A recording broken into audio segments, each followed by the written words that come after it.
الله أكبر الله أكبر الله أكبر لا إله إلا الله الله أكبر الله أكبر الله أكبر ولله الحمد الله أكبر كبيرا والحمد لله كثيرا وصل اللهم وسلم على محمد وعلى آله وصحبه وسلم تسليما.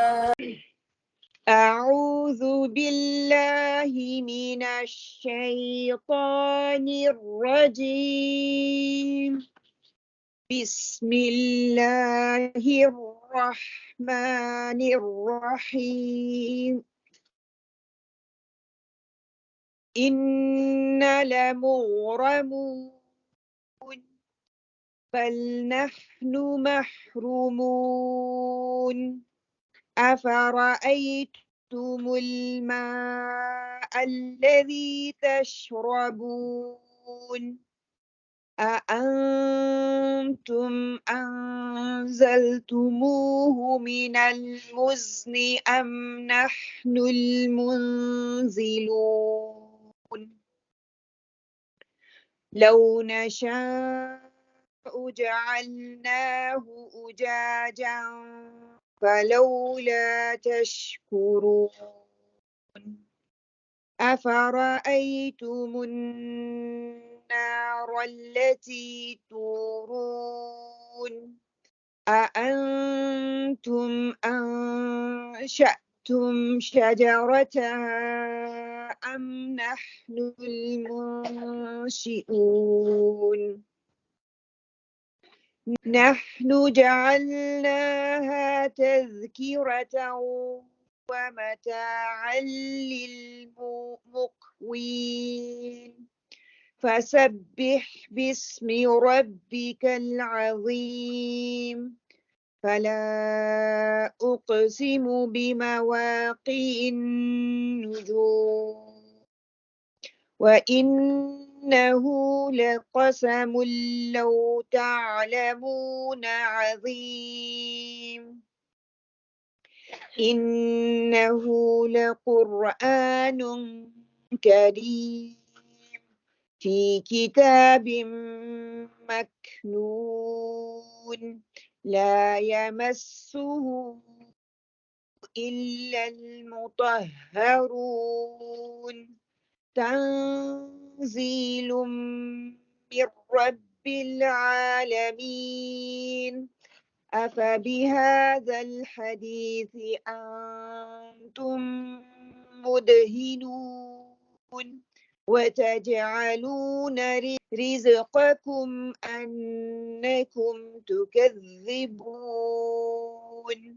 فلولا إذا بلغت الحلقوم وأنتم حينئذ تنظرون ونحن أقرب إليه منكم ولكن لا تبصرون.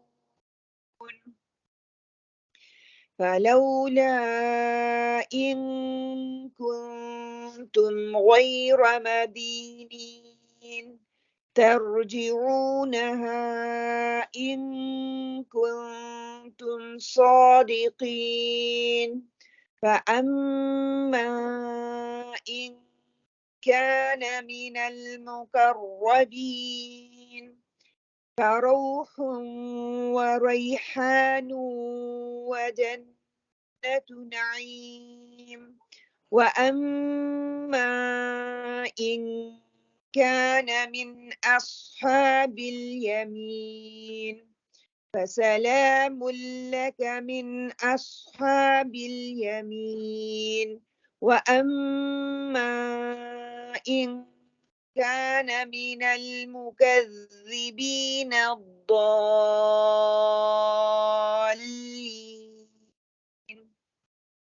فنزل من حميم وتصلية جحيم إن هذا لهو حق اليقين فسبح باسم ربك العظيم. اللهم صل على محمد وعلى آل محمد كما صليت على إبراهيم وعلى آل إبراهيم إنك حميد مجيد. اللهم بارك على محمد وعلى آل محمد كما باركت على إبراهيم وعلى آل إبراهيم إنك حميد مجيد. الحمد لله نحمده ونستعينه ونعوذ بالله من شرور أنفسنا ومن سيئات أعمالنا من يهده الله فلا مضل له ومن يضلل فلا هادي له. اللهم أرنا الحق حقا وارزقنا اتباعه وأرنا الباطل باطلا وارزقنا اجتنابه. الله ربي لا أشرك به شيئا. اللهم لا سهل إلا ما جعلته سهلا وأنت تجعل الحزن سهلا إذا شئت. وتوكل على العزيز الرحيم الذي يراك حين تقوم وتقلبك في الساجدين إنه هو السميع العليم. وأفوض أمري إلى الله إن الله بصير بالعباد. الحمد لله الذي بنعمته تتم الصالحات. الحمد لله على كل حال. اللهم اجعلني أحبك بقلبي كله وأرضيك بجهد كله.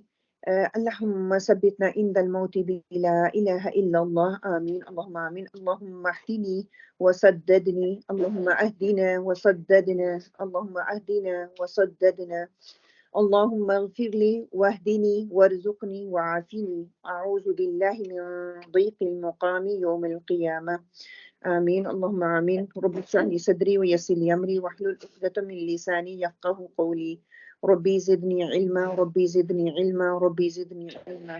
اللهم فقهنا في الدين. اللهم فقهنا في الدين. اللهم فقهنا في الدين. اللهم إني أسألك علما نافعا وعملا متقبلا ورزقا طيبا. اللهم انفعنا بما علمتنا وعلمنا ما ينفعنا وزدنا علما. آمین اللہم آمین. انشاءاللہ تعالیٰ سورہ واقعہ پارٹ 2 انشاءاللہ تعالیٰ آج ہم کور کریں گے. ٹاپک جو ہے وہ مقربین ہے کہ مقربین کون ہوتے ہیں، ان کے بارے میں انشاءاللہ تعالیٰ ہم پڑھنے کی اور سمجھنے کی کوشش کریں گے. اس سے پہلے کہ ہم آگے جائیں، ریکیپ کل جو سیکھا تھا اس کے حوالے سے کہ کل ہم نے کیا سیکھا سورہ واقعہ سے. اصحاب الیمین، بائیں ہاتھ والے، گڈ. السابقون الاولون، ہاں نیکی کی طرف دوڑ لگانے والے، اللہ کی راہ میں خرچ کرنے والے. اوکے. جہنم کے بارے میں جو شمال کا دیکھا تھا، بائیں طرف والے، جی ان کا جو جہنم کے حوالے سے تھوڑی بات کی تھی کہ جہنم میں کیا ہوگا، جہنم کیسی ہے. آج انشاءاللہ تعالیٰ کوشش کریں گے کہ جنت کے بارے میں بات کریں، مقربین کے بارے میں بات کریں کہ وہ کون تھے. ٹھیک ہے، الحمدللہ.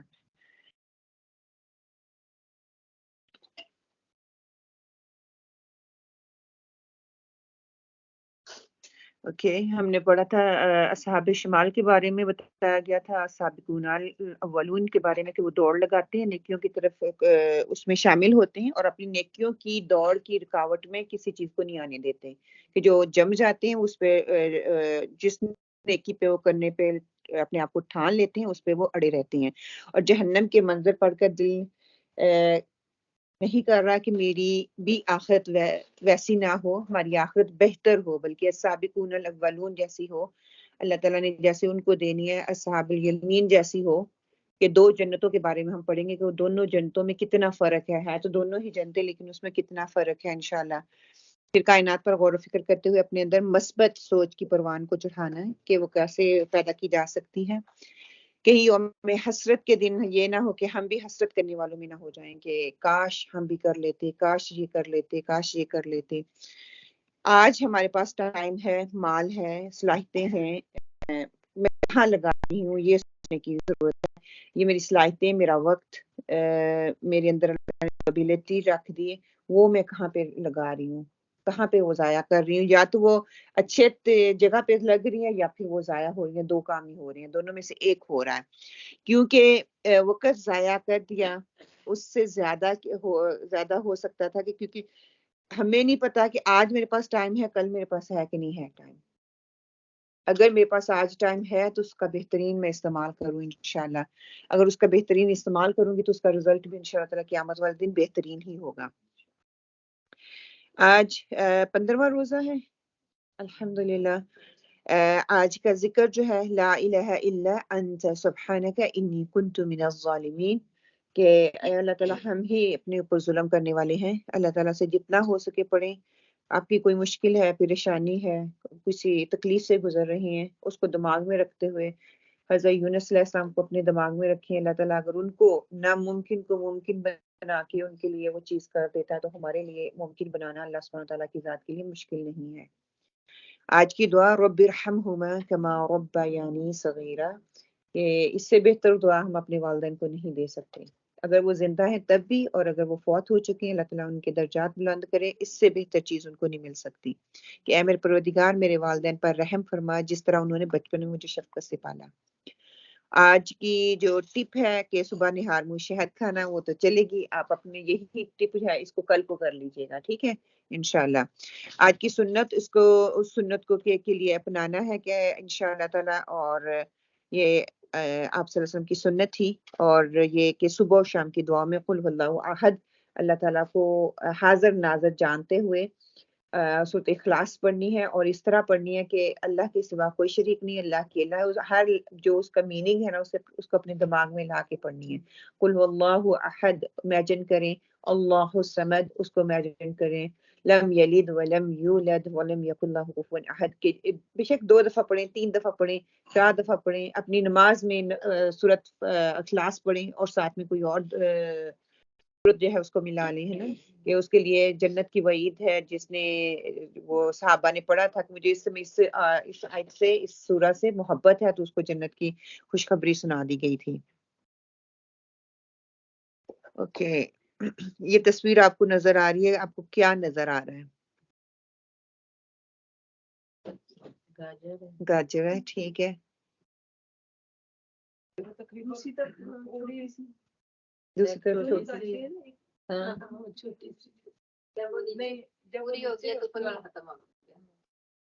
پیچھے سے بڑی اوپر سے ایک پتے نہیں ہے، دوسرے پتے ہیں. تیار ہو جاتی ہے تو وہ تیار ہو گئی ہے. اوکے، پکی ہوئی اس کے اوپر چھوٹی یا نیچے سے بڑی ہے، اور اوپر سے اس کے پتے کم ہیں. جو نظر نہیں آ رہا باہر سے اندر فل ہے، مطلب کہ ایکسیلنٹ ایکسیلنٹ. جو نظر نہیں آ رہا وہ اندر کیا ہو رہا ہے ہمیں نہیں اس کا پتا، کہ جو اندر ہے کہ success is not always what you see. دیکھنے میں ہمیں وہ ہرے والا پتہ لگ رہا ہے کہ وہ اچھا ہوگا. اگر مجھے چوائس دی جائے نا، ہمارا ذہنیت یہ کہے گی کہ میں یہ ہرا ہے، اس کے پتے ہیں، اندر بھی موٹا تازہ کچھ ہوگا، ہم اسی کو ہی لیں گے اور ہم دوسرے کو اگنور کریں گے. تو ضروری یہ نہیں ہے کہ جو ہمیں نظر آ رہا ہے کہ یہ کامیابی ہے وہ کامیابی نہیں ہے. تو آج کے ٹاپک سے بہت اچھے سے یہ ریلیٹ ہو رہا ہے کہ جو دنیا میں رہتے ہوئے ہمیں چیز خوبصورت نظر آ رہی ہے، ہمیں لگ رہا ہے کہ ہم فلرش ہو رہے ہیں، ہمیں بہت ترقی مل رہی ہے، ہم کامیاب ہو رہے ہیں، ہم جس کے لیے محنت کی تھی اس کا پھل مجھے مل رہا ہے، میری ویج بہت زیادہ ہے، میرا گھر بہت اچھا ہے، اور ہالیڈے پہ ہر سال جاتی ہوں، کہ وہ جو چیز مجھے کامیابی لگ رہی ہے اصل میں وہ کامیابی نہیں ہے. اور دوسری طرف آپ دیکھ لیں، ہو سکتا ہے کوئی ایسا انسان ہو، دیندار ہو، اس کے پاس اتنی فلرش ہونے کے لیے چیزیں نہ ہو، لیکن اس کے اندر ایمان اتنا مضبوط ہے، اتنا وہ طاقتور ہے کہ آخر میں اس کے لیے نجات کا وہ ذریعہ بن جائے گا. اور دوسری طرف یہ دیکھ لیں، انسان جو دنیا میں فلرش کر رہا ہے اس کا رویہ ایسا ہوتا ہے، اور جو دیندار ہوتا ہے اس کا رویہ ویسے ہوتا ہے، وہ اندر سے اپنی اصلاح کر رہا ہوتا ہے، وہ باہر سے جو مرضی بھی نظر آئے. باہر سے آپ لوگوں کو واقعی وہ بیچارہ کمزور سے ہی نظر آئے گا، آپ کو ایسا لگے گا کہ اس کو پہننے اوڑھنے کا طریقہ نہیں ہے، کھانے کا طریقہ نہیں ہے، اس کے گھر کو اس کو ہے ہی نہیں کہ دنیا میں جینا بھی ہے یا کیسے.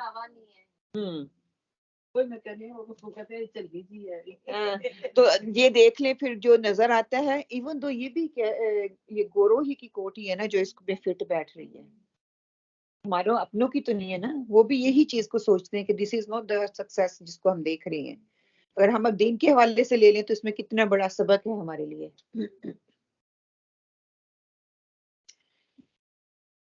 انشاءاللہ آج جو ہمارا ٹاپک ہے مقربین، آیا نمبر 11 سے 14 تک ہے. انشاءاللہ تعالیٰ کے مقربین کی خاص صفات اس کے بارے میں پڑھیں گے، اور جب نیکیوں میں سبقت لے جانے کی کوشش کی جاتی ہے تو اللہ تعالیٰ ہمارے ساتھ ہوتا ہے. اس بات کا یقین کرنا ہے کہ یہ نہیں کہ ہم نیکیوں میں بھاگ رہے ہیں اور اللہ تعالیٰ نے ہمیں اکیلا ہی چھوڑ دیا ہے. کبھی بھی نہیں یہ ہو سکتا کہ ہم نیکیوں میں بھاگ رہے ہیں تو اس کا مطلب اللہ تعالیٰ ہمارے ساتھ ہے، ہمیں اور موقع مل رہے ہیں، ان موقعوں سے فائدہ اٹھائیں. اعوذ باللہ من الشیطان الرجیم، بسم اللہ الرحمن الرحیم. اولئک المقربون، وہ بالکل نزدیکی حاصل کیے ہوئے ہیں، تو بہت ہی قریب ہیں. فی جنت النعیم، کہ جنتوں نعمتوں والی جنتوں میں، جنت النعیم میں.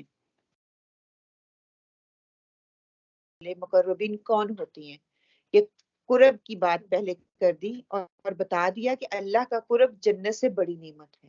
یہ ہم نے کل بھی یہ بات کی تھی اور آج بھی، کہ اللہ سبحانہ تعالیٰ کا قرب حاصل ہو جائے گا، اللہ کا دیدار حاصل ہو جائے گا. یہ سب سے بڑی بات ہے کہ جنت کا درجہ کم نہیں، لیکن قرب اس سے بڑھ کر ہے، قربت اس سے زیادہ بڑھ کر ہے. کہ جنت کو ہم کم نہیں کہہ سکتے کہ وہ کم نہیں، بہت بڑی نعمت ہے وہ.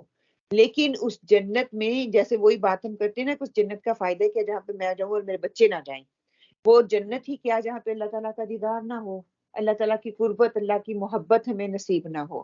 پھر جنتوں کی جو نعمتیں جن کا ذکر کیا گیا، دو طرح کی نعمتیں ہوتی ہیں، ایک بدنی نعمت ہوتی ہے اور ایک قلبی نعمت ہوتی ہے. بدنی نعمت وہ ہوتی ہے جن کے کھانے پینے کا ذکر اللہ سبحانہ تعالیٰ نے کر دیا. وہ دیکھتے ہیں، وہ کھاتے ہیں، پیتے ہیں، وہ اپنی خواہش کے مطابق چل پھر رہے ہیں. اس میں ساری چیزیں آ جائیں گی، وہ یعنی کہ جو حصی چیزیں جو ہم دیکھ سکتے ہیں، جن کو ہم محسوس کر سکتے ہیں. اور جنت الفردوس اور اللہ کا دیدار، یہ قلبی نعمتوں میں آ جائے گا کہ دل کے ساتھ جتنا میرا قرب ہوگا، جتنا میرا تعلق ہوگا، کہ اس نعمتوں میں سے آیا، ہر خواہش پوری ہوگی، اللہ کا دیدار ہوگا، اس کا قرب ہمیں جو ہے وہ نصیب ہوگا. اور ان دونوں چیزوں کا ملنا ہر نعمت سے افضل ہوگا. کہ جنت مل جائے، جنت کے اوپر سونے پہ سہاگا، وہ ہم کہاوت پڑھتے ہیں نا کہ جنت ہوگی، جنت پہ پھر اللہ سبحانہ تعالیٰ کا دیدار ہوگا، اور جنت الفردوس ہوگی تو پھر کیا ہی کہنے. اگر ہم مقربین کے حوالے سے دیکھتے ہیں تو کہتے ہیں کہ کہیں انسان کا قرب ہی اللہ کا قرب نہ ہو، کہ ہمیں انسانوں کے ساتھ تعلقات کو مضبوط بنانا ہے. جب ہم انسانوں کے ساتھ، اللہ سے پیار ہمیں ہوتا ہے جب ہم اللہ سے پیار کرتے ہیں. اللہ کے پیارے جو ہوتے ہیں، اللہ نے جو انسان تخلیق کیے ہیں، ہم اس سے پیار کرنا شروع کر دیتے ہیں. جب ہم اللہ کی مخلوق سے پیار کرتے ہیں، عزت ان کی کرنے والے ہوتے ہیں، خالق جس نے بنایا ہے اس انسان کو، اس کا ادب اور احترام کرنے والے ہوتے ہیں، تو اللہ کہتے ہیں کہ پھر اس کی جو ہے اللہ سبحانہ و تعالیٰ بڑے سوچ سے انسان کو تخلیق کیا، اس کی تخلیق کا مقصد ان کو سمجھ آتا ہے. تو اللہ سبحانہ و تعالیٰ کی تخلیق سے جب وہ پیار اور محبت کرنے لگتے ہیں، اس کے اندر سے جو جذبے پھوٹتے ہیں، وہ اللہ کے تقرب کا ذریعہ بنتے ہیں. بیسیکلی اگر ہم سوچیں کہیں کہ انسانوں سے محبت، انسانوں کے ساتھ اخلاق سے پیش آنا، انسانوں کی ضرورتوں کو پورا کرنا، یہ اللہ کے تقرب کا ذریعہ ہے. یہ مقربین کا جو ہے وہ مقام بنتا ہے. جیسے ہم کہتے ہیں نا کہ اولاد کے لیے ماں باپ کا ادب اللہ کے قرب کا ذریعہ ہے. ماں باپ کی خدمت وہ کرے گا، اللہ کا مقرب بن جائے گا. اور جب اللہ کا مقرب بنتا ہے انسان، پھر ہمیشہ سچ بولتا ہے، وہ صداقت کے کام کرتا ہے، اللہ کا مقرب بن جاتا ہے. انسانوں پر ظلم نہیں وہ کرتا، اللہ کا مقرب بن جاتا ہے. اس کو غصہ آتا ہے، اس کو روک لیتا ہے، وہ اللہ کا مقرب بن جاتا ہے، اللہ کی قربت کا ذریعہ بن جاتا ہے. دوسروں پہ احسان کرتا ہے تو وہ اللہ کی قربت کا ذریعہ. جب قرب آئے گا تو وہ مقرب بن جائے گا اللہ کے لیے. زمین پہ اکڑ کر نہیں چلتا، انسانوں کو اللہ کی جو مخلوق ہے ان کو وہ پسند کرتا ہے. انسانوں کے دل میں محبت جو ہے اس کے، وہ یہ نہیں سمجھتا کہ مجھے مجبوری سے ان کے ساتھ محبت کرنی ہے، بلکہ وہ بڑے پراؤڈلی ہو کے کہتا ہے کہ میں انسانوں سے محبت کرنے والا ہوں، اللہ تعالیٰ نے یہ جذبہ میرے اندر رکھا ہے.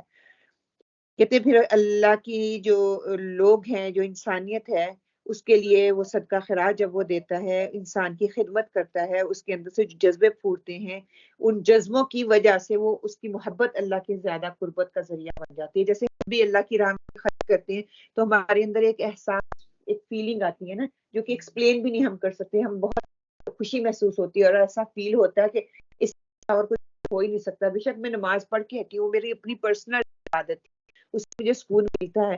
لیکن جب میں کسی دوسرے کی مدد کرتی ہوں نا، اس سے جو آپ کے اندر فیلنگ آتی ہے، جو احساس آتا ہے، جو اللہ کی قربت آپ کو محسوس ہوتی ہے، وہ شاید ہماری نمازوں کا لیول نہیں اتنی محسوس ہو جتنی کسی کی مدد کر کے رستے میں جا رہے تھے، کسی روڈ کراس کر دیا، اس وقت وہ اس کی ضرورت تھی، اس کے دل سے پتہ نہیں کیسی دعا ہمارے لیے نکلے گی، وہی اللہ کی قربت کا ذریعہ بنے گی۔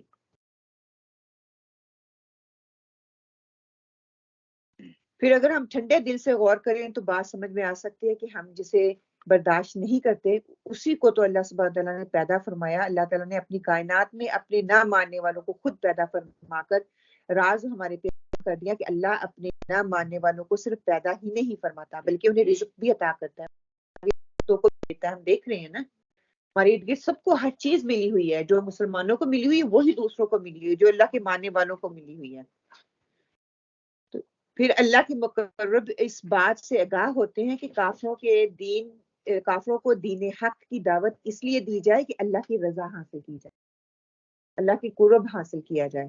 بس اسی حد تک تبلیغ کو اپنی ذاتی انا کا مسئلہ نہ بننے دیا جائے کہ اللہ کے نام کی دعوت بھی دو اور اللہ کی منشا کے مطابق اسے زندہ رہنے کا حق بھی دو، کہ اس کے اوپر فورس نہیں کرو، اس کو اللہ کا پیغام پہنچانا ہے، پہنچانے کے بعد کسی کو بھی اس کا جینے کا حق تو نہیں نا ہم چھین سکتے، ان کو ہم بتا سکتے ہیں، اپنی حجت تمام کر سکتے ہیں۔ تقرب حق کی منزل ہے وہ بہت کٹھن ہے، اللہ کی رضا پر اپنی رضا کو نثار کر دینا قرب حق ہے۔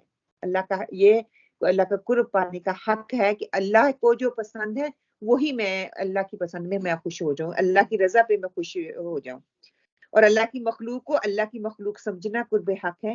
یہ سب باطل نہیں، اللہ کی کائنات میں جو کچھ بھی اللہ تعالیٰ نے بنایا ہے وہ باطل نہیں ہے، خیر ہو جائے یا شر ہوگا، ایک ٹائم پہ آپ کے لیے وہ شر بن سکتا ہے اور ایک ٹائم پہ آپ کے لیے خیر، ایک ٹائم پہ نیکی ٹائم پہ وہ بدی بن سکتا ہے، کہ میری چوائس کیا ہے، اس کی وجہ سے وہ اچھی اور بری آپ کے لیے ہو جائے گی۔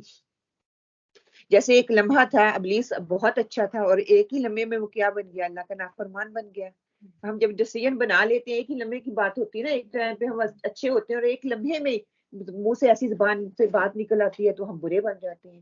ایک لمحے ہی کوئی انسان ہماری تعریف کر رہا ہوتا ہے، کوئی ایسی بات نکل جائے تو ہم اس کی آنکھوں میں گر جاتے ہیں نا، تو ایک لمحے کی یہ بات ہوتی ہے۔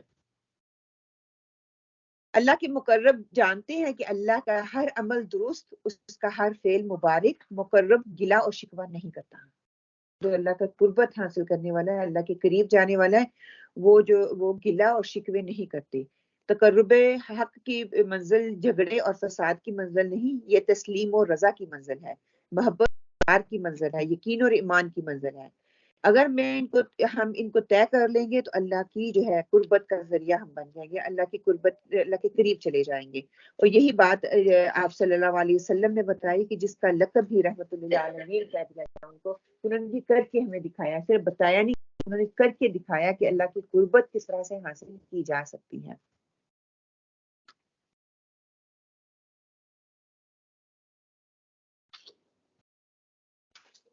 سلۃ من الاولین، بہت بڑا اگر وہ تو اگلے لوگوں میں سے ہوگا، وقلیل من الآخرین، اور تھوڑے سے پچھلے لوگوں میں سے ہوں گے، کہ جو پہلے آ گئے، پہلے امتیں آ گئی، وہ ان میں سے زیادہ لوگ، اور پچھلی امتوں میں سے جیسے ہم ہیں ان میں سے بہت کم لوگ جو ہیں اللہ کا تقرب حاصل کر سکیں گے، اللہ کی قرب کو وہ پا سکیں گے۔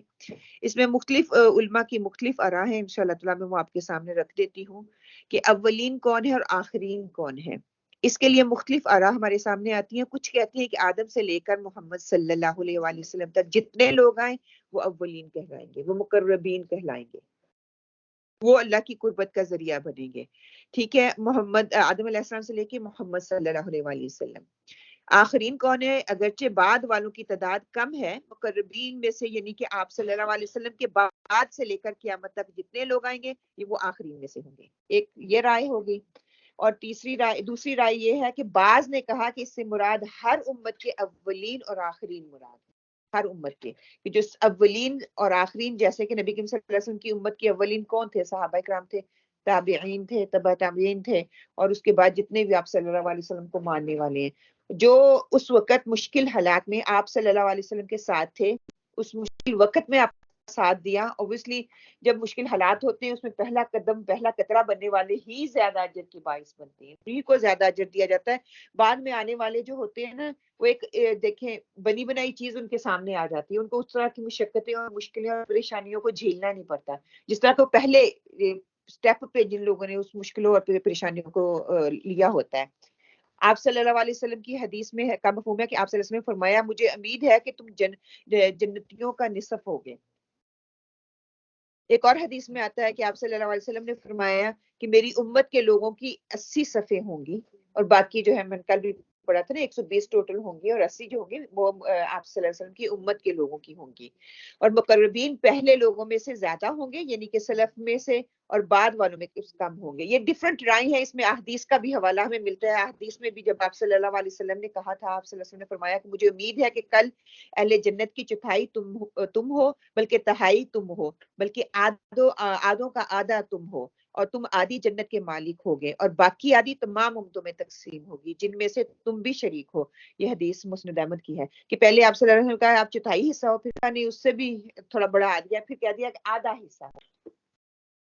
پھر آپ صلی اللہ علیہ وسلم نے فرمایا امت میں سے جو گزر چکے ان میں مقربین بہت تھے. امام ابن سرین بھی یہی فرماتے ہیں کہ کوئی شک نہیں کہ ہر امت میں یہی ہوتا چلا آیا کہ شروع میں بہت سے مقربین ہوتے ہیں, اللہ کے ماننے والے ہوتے ہیں اور بعد والوں میں تعداد کم ہوتی جاتی ہے. تو یہ ممکن ہے کہ مراد یہی لیا جائے کہ ہر امت کے اگلے جو ہیں سبقت لے جانے والوں میں سے ہو جائیں گے اور نسبتاً جو پیچھے آنے والے ہیں وہ کم ہو جائیں گے. اگر ہم آپ بھی دیکھ لیں نا کہ تبع تبعین تھے, صحابہ کرام تھے, اس کے بعد جیسے جیسے دین آگے بڑھتا گیا وہ دین کی وہ علم اور وہ نالج اس کی تاثیر کم ہوتی گئی. ہماری پریکٹیکل لائف میں دین کتنا کم ہو گیا ہے نا, تو ہمارے دین کے لیول کے حساب سے ہی ہماری چوائس کی جائے گی نا. دین کے ہر عمل کے لحاظ سے ہمیں جنت ملے گی.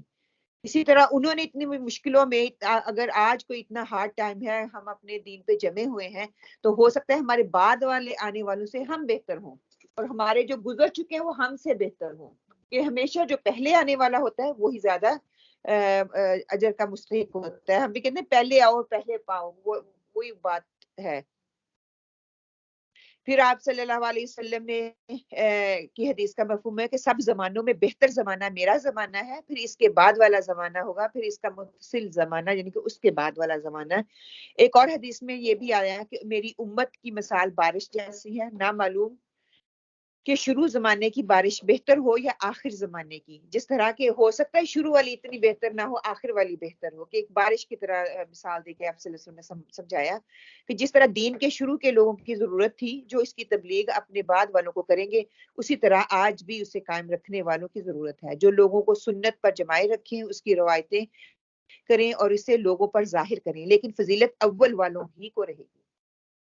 ٹھیک ہے, جنہوں نے سب سے پہلے اسلام قبول کر لیا انہوں نے آپ صلی اللہ علیہ وسلم کا ساتھ دیا. بے شک بعد میں ہم لوگ سبق آگے دوسروں کو پہنچا رہی ہیں, وہ تعلیم پہنچانے کا ذریعہ ہم بن رہے ہیں, لیکن ہمارا اجر اتنا نہیں ہوگا جتنا کہ وہ پہلوں کا اجر ہوگا. لیکن بڑا فائدہ ابتدائی بارش سے ہی ہوتا ہے, اس لیے کہ اگر شروع بارش نہ ہو تو دانے اگیں گے نہیں. کہ وہ پھل اگر دیکھیں کسان کو دماغ میں لے کے وہ ہل جو ہوتا ہے اگر بیج بو دیتا ہے اور لیکن اس پہ اوپر پانی نہیں ڈالتا تو کیا ہوتا ہے, پانی نہیں اگے گا, بیج نہیں اگتا, جی خشک رہتے ہیں اور نہ ان کی جڑیں جمیں گی نہ مضبوط ہوں گی. اس لیے آپ صلی اللہ علیہ وسلم فرماتے ہیں کہ ایک جماعت میری امت میں سے ہمیشہ حق پر غالب رہے گی, ان کے دشمن انہیں ضرر نہ پہنچا سکیں گے, ان کی مخالف انہیں رسوا اور پس نہ کر سکیں گے یہاں تک کہ قیامت ہو جائے گی. اور وہ اس طرح ہوں گے کہ یہ امت باقی تمام امتوں سے افضل اور اشرف ہے اور اس میں مقربین زیادہ ہیں بنسبت اور امتوں کے, اور بہت بڑے مرتبے والے, کیونکہ دین کے کامل ہونے اور نبی کے عالی مرتبہ ہونے کے لحاظ سے سب سے بہتر ہیں. کہ پھر بھی ہم کم ہوں گے دوسری قوموں سے, پھر بھی ہم زیادہ ہوں گے. جو پہلے گزر چکے ان سے کم ہوں گے, لیکن جو دوسری قومیں ہیں ان سے زیادہ ہوں گے. سمجھ آ گئی, جو پہلے آنے والے تھے ان کا مقام زیادہ ہے, ان میں مقربین اللہ کی قرب حاصل کرنے والے بھی زیادہ تھے. انہوں نے آپ صلی اللہ علیہ وسلم کا زمانہ پایا, صحابہ کا زمانہ پایا, اور جب جیسے جیسے سلسلہ نیچے تک آیا اس میں کم ہوتے چلے گئے. ٹھیک ہے, اب کم ہونے والوں میں بھی چانسز زیادہ ہیں کہ ہم زیادہ ہوں گے بنسبت دوسری قوموں کے.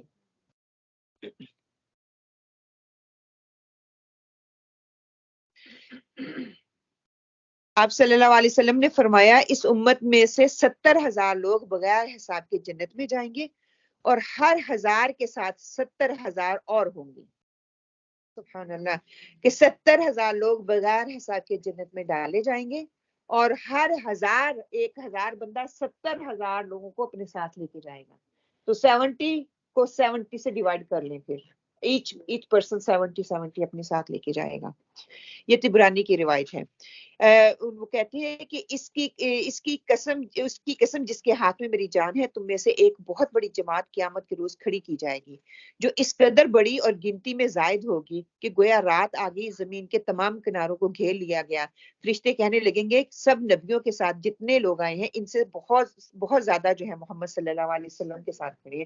ان کے لیے گرنا اس کے لیے ان کو ٹائم لگے گا کہ ٹائم مدت بتا دیجیے. اللہ کے دنوں کا ہمیں اندازہ نہیں کتنے بڑے ہوں گے. وہ کتنے کی شام ہو جائے رات ہو جائے تو ابھی تک وہ گن رہے ہیں اور ساسن میں کہہ رہے ہیں کہ محمد صلی اللہ علیہ وسلم کی امت جو ہے ان کے ساتھ جو لوگ ہیں بہت زیادہ ہیں. الحمدللہ اللہ کا شکر الحمدللہ اللہ تعالیٰ ہمیں بھی ان لوگوں میں شامل کر لیں. ہم کوشش کر رہے ہیں اپنی اس مرتبے کے نہیں ہیں اتنے مقرب نہیں ہو سکتے لیکن کوشش تو کر رہے ہیں. ابھی بھی امید تو ہے نا کہ ہم آپ صلی اللہ علیہ وسلم کی امتی ہیں. ہم کہتے ہیں ہم اپنی کوشش کر رہے ہیں اور انشاءاللہ تعالیٰ آپ صلی اللہ علیہ وسلم کے ساتھ ہی کھڑے ہوں گے اور اللہ تعالیٰ ہمیں ان لوگوں میں شامل کرے جو کہ 70,000 لوگ بغیر حساب کے جنت میں جائیں گے اور ہمارے والدین کو ہمارے بچوں کو بھی ان لوگوں میں شامل فرمائے کہ 70,000 لوگ جو بغیر حساب کے اندر جائیں گے اور ہمیں ان لوگوں کا وسیلہ بنا دے جو کہ اپنے ساتھ 70,000 لوگوں کو ساتھ لے کے جائیں گے. بہت بڑی تعداد ہے دیکھا جائے تو. موٹیویشن ہے امید ہے کہیں نہ کہیں کہ انشاءاللہ تعالیٰ ہم بھی انہی لوگوں میں سے ہوں گے انشاءاللہ کہ اپنی ترجیحات پرائورٹیز جو ہیں ان کو بہتر کر لیں ان کو صحیح کر لیں اپنے ڈائریکشن صحیح کر لیں. انشاءاللہ اللہ تعالیٰ ضرور ہمیں آپ صلی اللہ علیہ وسلم کا دیدار بھی کروائیں گے. آپ صلی اللہ علیہ وسلم کے ساتھ ہم کھڑے بھی ہوں گے انشاءاللہ. جنتوں کے نام جو ہیں انشاءاللہ تعالیٰ ہم آگے پڑھیں گے. وہ 8 جنتیں جن کے نام ہمیں بتا دیے گئے. حضرت عبداللہ بن عباس رضی اللہ تعالیٰ سے ایک روایت ہے کہ جنتیں 8 ہیں. ان کے نام کیا ہیں؟ دار الجلال، دار القرار، دار السلام، جنت عدن، جنت مأوہ، جنت خلد، جنت فردوس، جنت نعیم. مختلف آیات ہمیں قرآن پاک سے ملتی ہیں جن کا ذکر ہمیں ملتا ہے کہ کون کون سی آیات کون کون سی جنت کہاں پہ ہے. اگر ہم دیکھیں یعد احدکم ان تکون لہ جنت، جنت جو ہے جنت فزیکلی پرسنلی جنت کا نام جو آتا ہے قرآن کی اس آیت میں ہمیں ملتا ہے. پھر جنت عدن کا ذکر ہمیں ملتا ہے. جزاؤہم عند ربہم جنت عدن، بہت دفعہ قرآن پاک میں یہ ذکر ہے. پھر آتا ہے ان جنت النعیم، اس کا ذکر ہے ان للمتقین عند ربہم جنات النعیم کے جنت النعیم کا. اور قرار، دار السلام، ساری جنت ہے قرآن پاک میں ان کا جو ہے وہ ذکر ہمیں ملتا ہے. جنتوں کے نام، جنت عدن اور اس کی نعمتیں جو ہوگی ان کے بارے میں آپ صلی اللہ علیہ وسلم نے فرمایا کہ جنت عدن کے بارے میں حضرت انس رضی اللہ تعالیٰ سے روایت ہے. وہ فرماتے ہیں کہ آپ صلی اللہ علیہ وسلم نے ارشاد فرمایا اللہ تعالیٰ نے جنت اپنے دست قدرت سے پیدا فرمایا. اس کی ایک اینٹ سفید موتی کی ہے، ایک سرخ یاقوت کی اور ایک سبز. مشکا کا گارا وہ مشکا ہے اور اس کی گھاس زعفران کی اور موتی کی کینکریاں اور عنبر کی مٹی ہے. سبحان اللہ. اللہم تجعل منہم کہ اللہ تعالیٰ ہمیں ایسی جنتوں کا حقدار بنائے، ویسے کام کرنے والا بنائے. آپ صلی اللہ علیہ وسلم سے روایت کرتے ہیں حضرت عبداللہ بن عباس رضی اللہ تعالیٰ آپ صلی اللہ علیہ وسلم نے فرمایا جب اللہ تعالیٰ نے جنت عدن کو پیدا فرمایا تو اس میں وہ چیزیں پیدا فرمائی جنہیں نہ کسی آنکھ نے دیکھا، نہ کسی کان نے سنا، نہ کسی انسان کے دل میں ان کا خیال آیا. پھر اللہ تعالیٰ نے جنت عدن سے فرمایا مجھ سے کلام کر. اس نے کہا قد افلح المؤمنون، 18 پارے کا شروع یہاں سے سٹارٹ ہوتا ہے. بے شک ایمان والے کامیاب ہو گئے. وردوان من اللہ اکبر، اور اللہ کی رضا سب سے بڑی رضا ہے. کہ اللہ کی رضا بعد میں جنت کا مزہ، کہ قرب ہوگا اللہ کا تو جس کو ہم پیار کرتے ہیں نا وہ میرے ساتھ ساتھ ہر جگہ ہوگا تو دگنا ہو جاتا ہے مزہ. کہ اللہ کا قرب، اللہ کا دیدار جب ملے گا سبحان اللہ دل کرتا ہے نا کہ دیکھیں ہم جس رب نے ہمیں پیدا کیا، اتنی ہمیں نعمتیں دی، اتنی اس کی رحمتیں ہیں، وہ کیسا دکھتا ہوگا. وہ کہ ابھی سے دل میں اپنے لے کے آئے کہ اللہ سبحانہ و تعالیٰ ہمیں اپنا دیدار کروانا، ہم اس قابل نہیں ہیں، لیکن اپنی رحمت اگر دنیا میں دیا تو وہ آخرت میں بھی تو دے ہی سکتا ہے نا، کہ اس دن صرف ہمارے مال اللہ تعالیٰ نہ دیکھے، ہمارے مال تو بہت چھوٹے ہیں، ہم اس قابل نہیں ہیں، لیکن آخرت میں اللہ سبحانہ تعالیٰ اپنی رحمت کی وجہ سے ہمیں کہے کہ ہمیں آپ سے خوش ہو گیا، اور ہم آگے سے جواب دیں کہ اللہ ہم آپ سے خوش ہیں، اگر آپ ہم سے خوش ہیں تو اللہ تعالیٰ ہمیں جنت الفردوس میں جو ہے وہ اعلیٰ مقام دے۔ جب جنت الفردوس مل جائے گی تو باقی جنتوں کی سیر تو وہ اللہ تعالیٰ جب پوچھے گا نا تو کہاں کیا چاہیے کیا کرنا ہے، تو ساری جنتیں جو ہے پھر ہمیں اس کی سیر ہوگی، اور ہر جنت جو ہے اللہ سبحان اللہ وہ اپنے مقام پہ بہترین جنت ہے، لیکن جنت الفردوس کا کیا کہنا، اس کے جیسی کوئی جنت نہیں ہے، تو وہ سب سے اعلیٰ اور افضل ہے، اسی کے لیے ترغیب بھی دی گئی نا کہ اسی کے لیے دعا مانگی جائے۔ آگے کا جو ٹاپک ہے وہ جنت کے بعد اس پہ بات کریں گے انشاءاللہ تعالیٰ کہ جنت کا کھانا، جنت کے مکانات، جنت کی صحبت اور گناہ والے اعمال سے بچنا، یہ سارے ٹاپک اس میں ہم کور کریں گے انشاءاللہ تعالیٰ۔ علی سرور موضونہ، یہ لوگ سونے کے تاروں سے بنے ہوئے تختوں پر ہوں گے،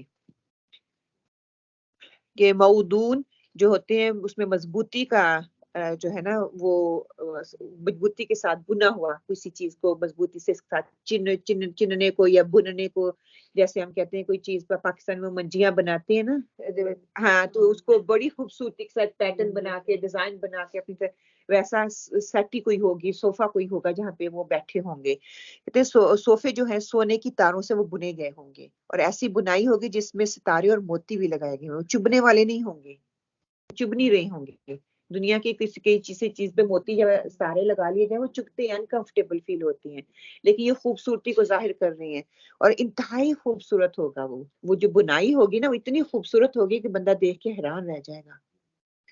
یہ موضون لفظ میں یہ ساری چیزیں چھپی ہوئی ہیں۔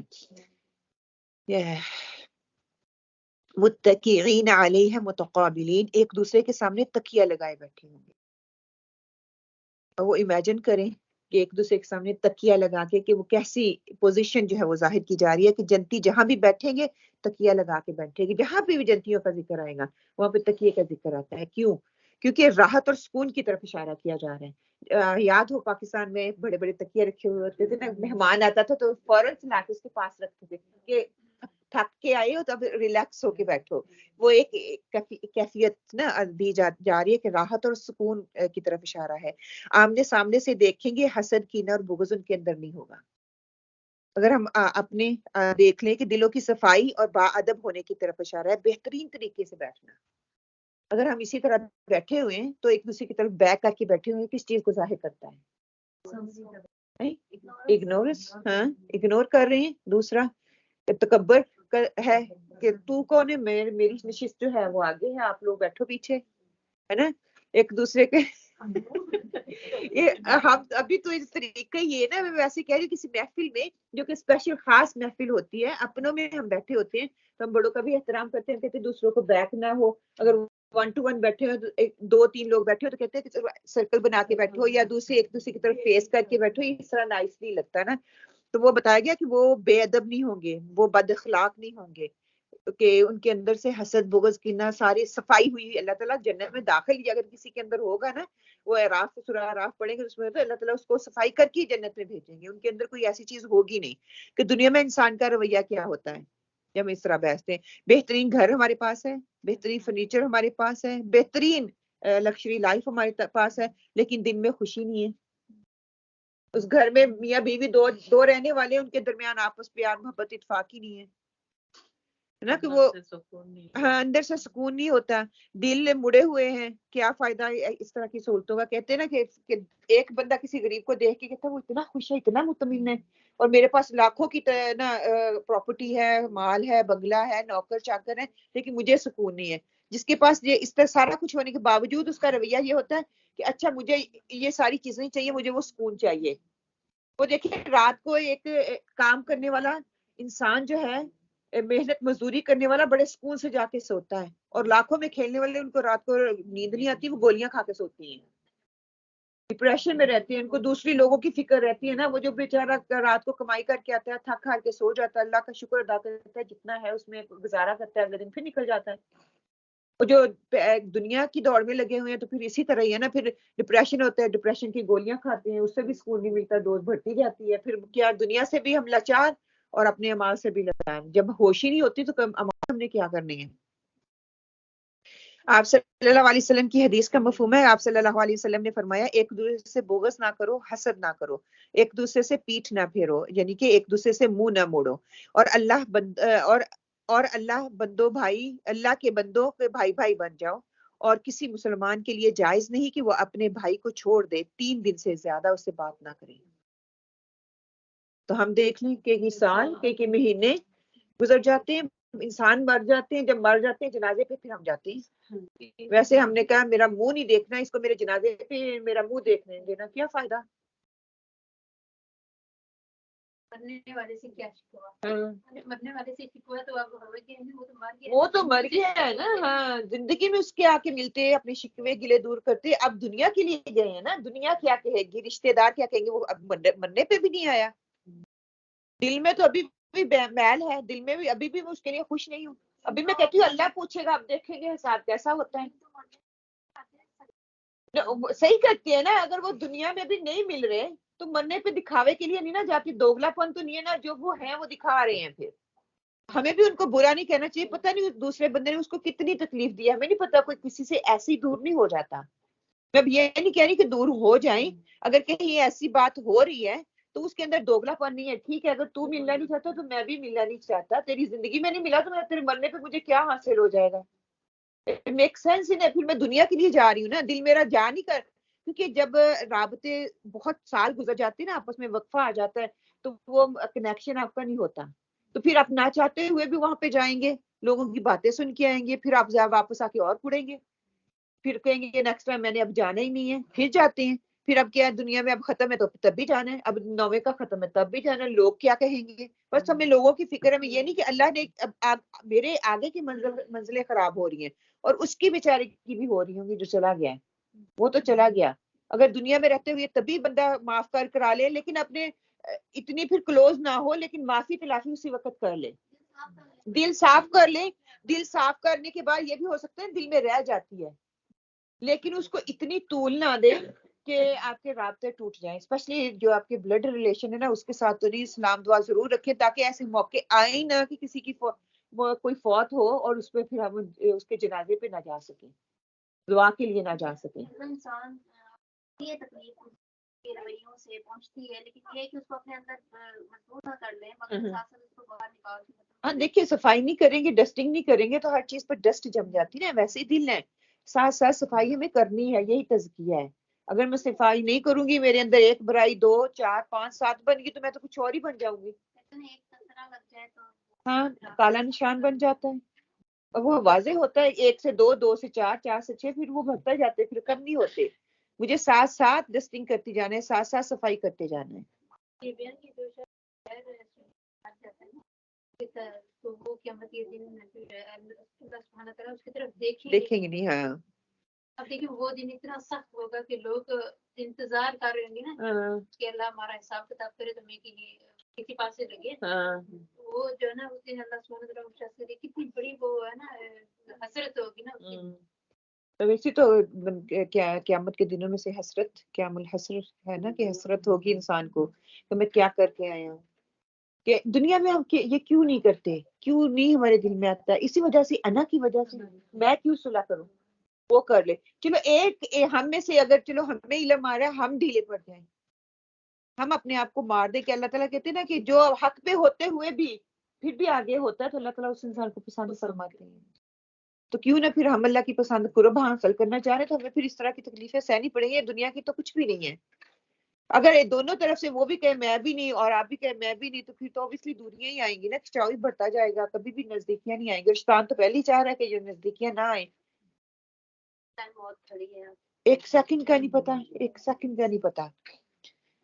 یطوف علیہم ولدان مخلدون، ان کے پاس ایسے لڑکے جو ہمیشہ لڑکے ہی رہیں گے، آمد و رفت کریں گے.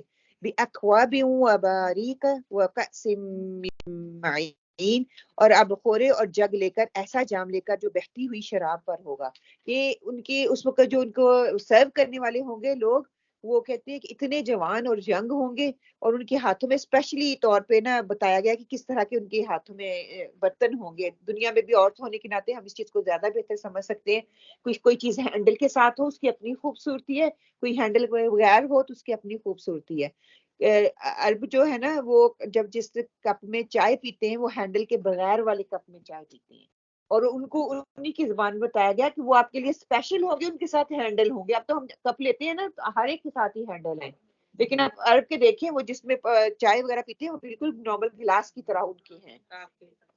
ہاں, اہل جنت کی خدمت کے لیے جو لڑکے گھوم پھر رہے ہوں گے وہ دیکھنے میں خوبصورت اور خوش منظر ہوں گے, ینگ ہوں گے, تر و تازہ ہوں گے. کچھ کہتے ہیں کہ جیسے گلاب کا پھول تر و تازہ نہیں ہوتا, فریش, اس کو کیا بولتے ہیں, کومپل کی طرح بالکل نازک, نرم و نازک, اس طرح کے ہوں گے.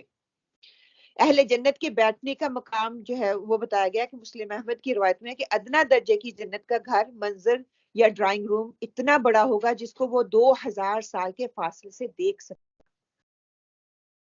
اتنا بڑا ہوگا, ہم لگا لیں کتنے بڑے ہمارے گھر ہوں گے, 2000 سال کے فاصلے تک اس کو وہ دیکھتا رہے گا. مطلب تب بھی مطلب بتانے کا یہ کہ اس کی اتنی وسعت اتنی زیادہ ہے. اپنا گھر دیکھنے کے لیے کتنے, اب کوئی بڑا سا گھر لے لیں یہاں پہ تو دیکھیں کہ نہیں, ہاں اپنا بھی اتنا بڑا نہیں ہم دیکھ سکتے, صفائی کرنا مشکل, اس کو پھر ہینڈل کرنا مشکل, اس کے لیے چیزیں, ایک بڑا سا روم بھی ہونا تو اس کا ہمیں وقت پڑا ہوا ہوتا ہے کیا کیا چیزیں اس میں رکھنی ہے, کہاں سے لے کے آنی ہے, کیسے اس کو ہم ہینڈل کریں. تو پھر اس میں دیکھیں اتنا بڑا ہوگا تو اس میں چیزیں کتنی زیادہ ہوں گی. وسعت کا ایک دم وسعت دکھائی جا رہی ہے. اگر دنیا میں اتنا بڑا گھر یا کمرہ ہو تو کیا کریں, ہمیں وقت پڑا ہوا ہوتا ہے. سارا دن پہلے تو اکٹھا کرنے میں لیں گے, قرضے چڑھائیں گے, قرضوں کے نیچے آئیں گے, لوگوں کے سٹینڈرڈ کے حساب سے چیزیں رکھیں گے, اپنی خواہش کے مطابق رکھیں گے, پھر ان کی جو مورگیج جائے گی یا پھر ان کا جو لون کے جو قسطیں جائیں گی وہ ہم بھرتے رہیں گے, اور ٹینشن اسٹریس علیحدہ سے. پھر وہ چیزیں کیوں اتنا بڑا گھر کیوں لیا, پھر اس کی صفائی کا مسئلہ علیحدہ ہے نا. جتنا بڑا گھر ہوگا اتنے مسائل زیادہ ہوں گے, اتنی صفائی بھی زیادہ کرنی پڑے گی, اتنے وہ ٹائم بھی مانگے گا. جتنا چھوٹا گھر ہوگا اتنے تھوڑے آپ کے پاس وقت کی یہاں زیادہ ہوگا, کیونکہ صفائی کرنے کے لیے اتنا ٹائم نہیں لگے گا, سامان اتنا تھوڑا ہوگا, قرضہ اتنا کم چڑھے گا.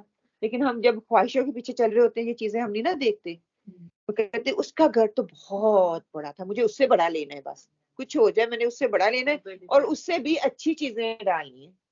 یہ نہیں ہوتا کہ جو ہے اسی پہ ہم گزارا کر لیں, بلکہ اس سے اچھی ڈالنی ہے. جس کے گھر میں گئی تھی نا اس سے اچھی کر. دیکھو گھروں میں وہ بلاتے بھی اسی وجہ سے لوگ آ کے تھوڑا ہمت افزائی کر جائیں کہ ہاں بہت اچھی چیزیں آپ نے ڈالی ہیں. وہ برکت کا ایسے ہی ڈھونگی ہے. قرآن یا سورۃ یاسین میں نے پڑھانی ہے, برکت کے لیے آ جاؤ. ویسے تو برکت تو ہوگی, میں خود پڑھوں گی تو گھر میں برکت ہوگی نا. کسی کی ایک دفعہ آ جانے سے برکت ہو جائے گی نہیں. اسے انٹینشن یہی ہوتی ہے کہ لوگ آ کے دیکھ جائیں میں نے اتنا بڑا گھر اب لے لیا ہے, تو اب اس کے اگلے مقابلے کی تیاری جا کے کر. اور ہم کرتے ہیں, کسی پارٹی میں جائیں تو بعد میں آ کے کیا کرتے ہیں,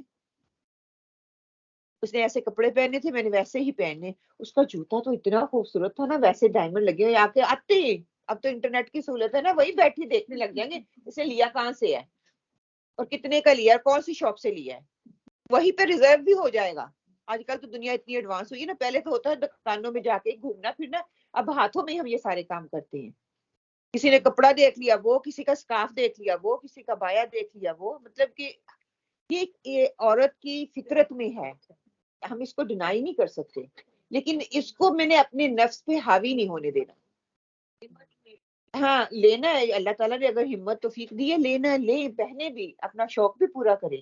کوئی بات آ جاتی ہے نا, پھر نیت ہی ہوتی ہے نا کہ آپ کی نیت کیا ہے, آپ اپنے لیے کر رہے ہو, اپنی خوشی کے لیے کچھ اپنا اپنے گھر والے کے لیے یا یا آپ کی نیت ہے کہ آپ دوسرے لوگوں کو مسحور کرنا چاہتے ہیں. بالکل کہ نہیں ہے. ہاں آپ دیکھیں سیدھا سے آپ کے سامنے مہنگا بھی پہنا بھی پہنا جی, وہی ہے کہ آپ کی آگے سے نیت کیا ہے. نیت میری کیا ہے, بالکل صحیح ہے. آج ہم سوال بھی کرتے ہیں نا, بچوں کو ہی لگا لیں, گھر میں سارا دن بیڈ کے کپڑوں میں پھریں گے. ریالٹی نا, میں بھی اور آپ بھی, ہم بھی بیڈ میں ہی پھرتے ہیں. میاں صبح اٹھ کے گیا بیڈ میں ہی چھوڑ کے گیا, جب واپس آیا تو بیڈ میں اوپر سے سالن کی بو بھی آ رہی ہوتی ہے. ابھی کہیں گے ہم نے باہر شاپنگ کرنے جانا ہے, خود ہی اپنے آپ کو انالائز کر لیں. ہم یہ کرتے ہیں, میرا بایا بھی چینج ہو جائے گا, میرے کپڑے بھی چینج ہو جائیں گے, میری خوشبو بھی لگ جائے گی. ہونا تو یہ مرد کے لیے چاہیے تھا نا, لیکن پھر میں کہتی ہوں میں اپنے لیے کر رہی ہوں. No, this is wrong. You not doing for your sake, you going out people کیا کہیں گے. اگر میں نے بایا پہن کے باہر جاتی اپنا آپ کور کر کے جاتی تو اسی لیے جانا تھا کہ میں اپنا آپ کور کر کے جا رہی ہوں. اگر میں بیڈ کپڑوں میں, ہم جاتے ہیں بیڈ کپڑوں میں اپنے آپ کو خود ہی اینالائز نہیں جائیں گے. میں کارنر شاپ تک نہیں جاؤں گی. ہم نے ڈور بھی کھولی ہوتی ہے نا, پہلے میں اپنے کپڑوں کو دیکھتی ہوں کہ کوئی اچانک سے مہمان آ جاتا ہے باہر, میں نے دور کے جانا. پھر ہم کہتے ہیں کہ no we wearing for our own self, میں اپنے لیے کر رہی ہوں. نہیں, you no doing for your own sake. اگر آپ اپنے میاں کے لیے کرتی تو میاں جب آتا اس کے لیے ریڈی ہو کے بیٹھتی, لپسٹک اس کے لیے لگاتی, اس کو پتا ہوتا کہ ہاں جب میں آتا ہوں میرے لیے, میں صبح چھوڑ کے گیا تھا آیا ہوں, یہ گھر پہ تھی اس نے میرے لیے لگائی ہے. نہیں, ہم تو دوسروں کے لیے کپڑے, ان کے پیسے, ان کے محنت ان کی دکھاتے ہیں ہم دوسروں کو ہیں, اور خود اپنے آپ کو دیکھ لیں. ہمیں ادھر مسجد میں بھی آنا ہوتا ہے نا تو کئی دفعہ ہم ویسے اٹھ کے آ جاتے ہیں, اس کے لیے بھی خاص اہتمام نہیں کرتے. اسمیل آ رہی ہے تو آنے دو. بچوں کے کوٹ وہاں پہ ہینگ کیے ہوئے ہیں, مسجد میں جاتی ہے تک کہ وہ اسمیل والے, صرف ان کی نہیں نماز خراب ہو, ابھی تو بچے ہیں جن کو ویسے عادت ان کو پڑ جائے گی. وہ اسکول سے آتے ہیں ویسی بدبو والی ساکس وہ مسجد میں لے کے جاتے ہیں. یہ کس کا کام تھا؟ ماں کا کام تھا. Take your shoes of, because سارا دن پہنی ہے, اس میں سے اسمیل آ گیا, اپنے مسجد جانا ہے, مسجد خوشبو لگا کے جاؤ. بچیوں کو بولو اپنے مطلب اتنی لگاؤ کہ آپ کے اندر سے بو نہ آئے. ہمارے کوٹ کچن میں ہینگ ہوتے ہیں, ہمارے اسکارف بھی وہیں پہ ہوتے ہیں, بچے نے وہیں سے بایا پہنا ہوتا ہے. ممی کچن میں تھی اور میرا بایا کچن میں ہوتا ہے. اس کا بچے کا تو نہیں نا, بچے کو تو میں یہی سکھا رہی ہوں جہاں پہ جو چیز پڑی ہے لے کے تو پہن کے تو چلے جاؤ. کہ یہ ذہن سازی میں نے بچپن سے کرنی تھی نا, ویسے پھر بڑے ہو کی عادت بن جاتی ہے. شروع سے ہم اس پہ بات پہ فوکس نہیں کرتے. ہماری عادتیں بھی تو ایسی بنی نا, جیسے ماں نے سکھا دیا ہم ویسے ہی ہیں. یہاں پہ آ کے ہم نے ماحول کو اڈاپٹ تو کر لیا, عادتیں ویسے ہی ہیں. اگر ماں باپ نے شروع سے بتا دیا یہ ٹائڈی کرنا ہے, یہ کرنا ہے, تو ہم کرتے ہیں. اگر انہوں نے نہیں نہ بتایا, میری چیزیں ویسے ہی بکھری پڑی ہوں گی. دیکھ لینا کسی کے گھر, میرا گلا یہ ہوگا میرا گھر چھوٹا ہے نا, میرے کوئی جاننے والی جب بھی میں جاتی ہوں نا, کہ میں اس کی شکایت نہیں کر رہی, میں ایک نیچر کی ایک نا بات بتا رہی ہوں کہ میرے گھر میں آتی ہے تو جب بھی میں تمہارے گھر آتی ہوں, تم گھر پہ نہیں بھی ہوتی, تمہارا گھر صاف ستھرا ایسے لگتا ہے جیسے شو روم ہے. میں نے کہا جب میں تیرے گھر میں آتی ہوں تیری ہر چیزیں, بچے کے ٹراؤزر, ہر چیز ویسی پڑی ہوئی ہے سامنے. بندہ پھر چلو لیونگ روم تو تھوڑا کر لینا, کوئی بندہ اینی ٹائم آ سکتا ہے, اور کچھ نہیں تو ٹیبل وہاں پہ پڑا ہوا ہے, ٹین کھلے ہوئے پڑے ہوئے ہیں. میرا گھر بہت چھوٹا ہے نا, میں سادیا بہت اسٹریس آؤٹ ہوں. What do you mean گھر چھوٹا ہے؟ چھوٹا ہے نا, ہے تو صحیح, اس کو ٹائڈی رکھنا آپ کا کام ہے. آگے بچوں کی بھی عادتیں وہی ہیں نا, جو دیکھ رہے ہیں گند پڑا ہے ان کو بادر ہی نہیں ہے. اگر بچوں کو بتا دیا جائے تو وہ خود ہی بچوں کو بتاتے رہے. اگر میرے عمل میں نہیں ہے بچے نہیں سیکھیں گے. آپ کہہ دو کہ جا کے اپنا روم ٹائڈی کرو, بچے میرے روم میں آئیں گے, میرا روم ٹائڈی ہے, ممی ٹائڈی کر کے نیچے جاتی ہے تو I need to be tidy as well before I go down. میرا روم میرے گھر سے نکلنے سے پہلے سارا میرا گھر ٹائڈی ہے, تو بچوں کو بھی وہی عادت پڑے گی. اگر میں ویسے نہیں کر رہی ہوں تو بچوں کو نہیں پڑے گی. ہم نیکسٹ ڈور نیبر ہیں, ان کے 3 بیٹے اور میری 3 بیٹیاں ہیں. اس کے گھر ہمیشہ جب بھی ایسے کہتی ہیں تمہارا کیسے صاف ہے. میں نے کہا میں نے ان کو شروع سے عادت ڈالی ہے, ایک جگہ بیٹھ دکھاتے ہیں, میں ان کو بغیر کسی وجہ سے آرٹ ٹرم نہیں دیتی ہوں کہ ادھر بیٹھے ادھر کھا لو. تو کہتی ہے میرے نہیں سنتے. یہ بھی 6-7 مہینے کی ہوتی ہے نا, ان کو عادت میں ڈالتی ہوں ٹیبل. جی ہمارا بھی یہی ہے. ہاں گھر کے اندر نہیں, یہ مینرز میں بھی آ جاتا ہے نا. اگر ٹیبل نہیں ہے, مان لو ٹیبل نہیں ہے, نیچے ایک کپڑا بچھاؤ, بچے کو پتا چلے اس پہ بیٹھ کے, میں نے سیٹی پہ بیٹھ کے نہیں کھانا, اگر میں اس کو کہہ لے جا اوپر, اس نے لے کے جانا ہے, اس کو تو پہلے یہ چاہیے تھا جاؤ ٹی وی لگا دیا, لیونگ روم میں بیٹھ کے کھاؤ. نو وے, لیونگ روم بیٹھنے کے لیے کھانے کے لیے نہیں ہے.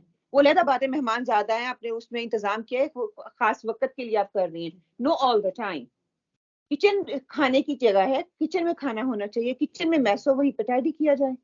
روم سے بچہ نکل رہا ہے کہ مجال کیا ہے کہ بچے کی چیزیں فلور پہ پڑی ہوئی, یا اس کا ٹیبل یا اس کا یہ بیڈ ویسے بکھرا ہوا پڑا ہوا, جیسے میں اس کو بتاؤں گی ویسے عادت بن جائے گی.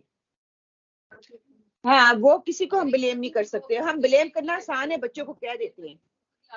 ٹیبل کے پاس بیٹھے کھانا, وہ چھوٹی چیز بچوں کے ان کی کبھی میں نے نہیں رکھنا پڑے اس میں ان کو. جی یا باتھ روم میں اگر آپ لوگ رول میں باتھ روم تو ہمیشہ گلا ہی رہے گا, ہر بندہ جاتا ہے, اسے پتا ہونا چاہیے. میں تو ڈرائی کرتی ہوں, اگر ایسے نکل آئے تو میں نے کہا جیسے گیٹ سے کہتا تھا نہیں, میں تو ہمیشہ یہ کہتی ہوں کہ یو لائک باتھ روم جو ہے وہ کلین اور نائس اور ٹائڈی ہو, تو think about if you like other person thinking the same way. آپ کوئی ہو کے جائے باتھ روم سے, آپ کہیں گے mummy Anisa been to the bathroom, اس نے کل ٹائڈی نہیں کیا, what happened, انیسا come down and tidy the bathroom and then next person کے لیے ریڈی کرو. یہ بھی ایک دین ہمیں یہ سکھاتا ہے آنے والے کے لیے آسانی پیدا کرو کہ ہم یہ میری رائے نہیں ہے یا آپ کی رائے نہیں ہے کہ دین ہمیں یہ سکھاتا ہے آنے والے کے لیے اس میں آپ کو ثواب ملے گا نیکی ملے گی. وہ ایک دن کریں گے دوسرے دن کریں گے تیسرے دن خود ان کی عادت بن جائے گی. وہ اچھا لگنے لگ جاتا ہے تو ان کی عادت بن جاتی ہے.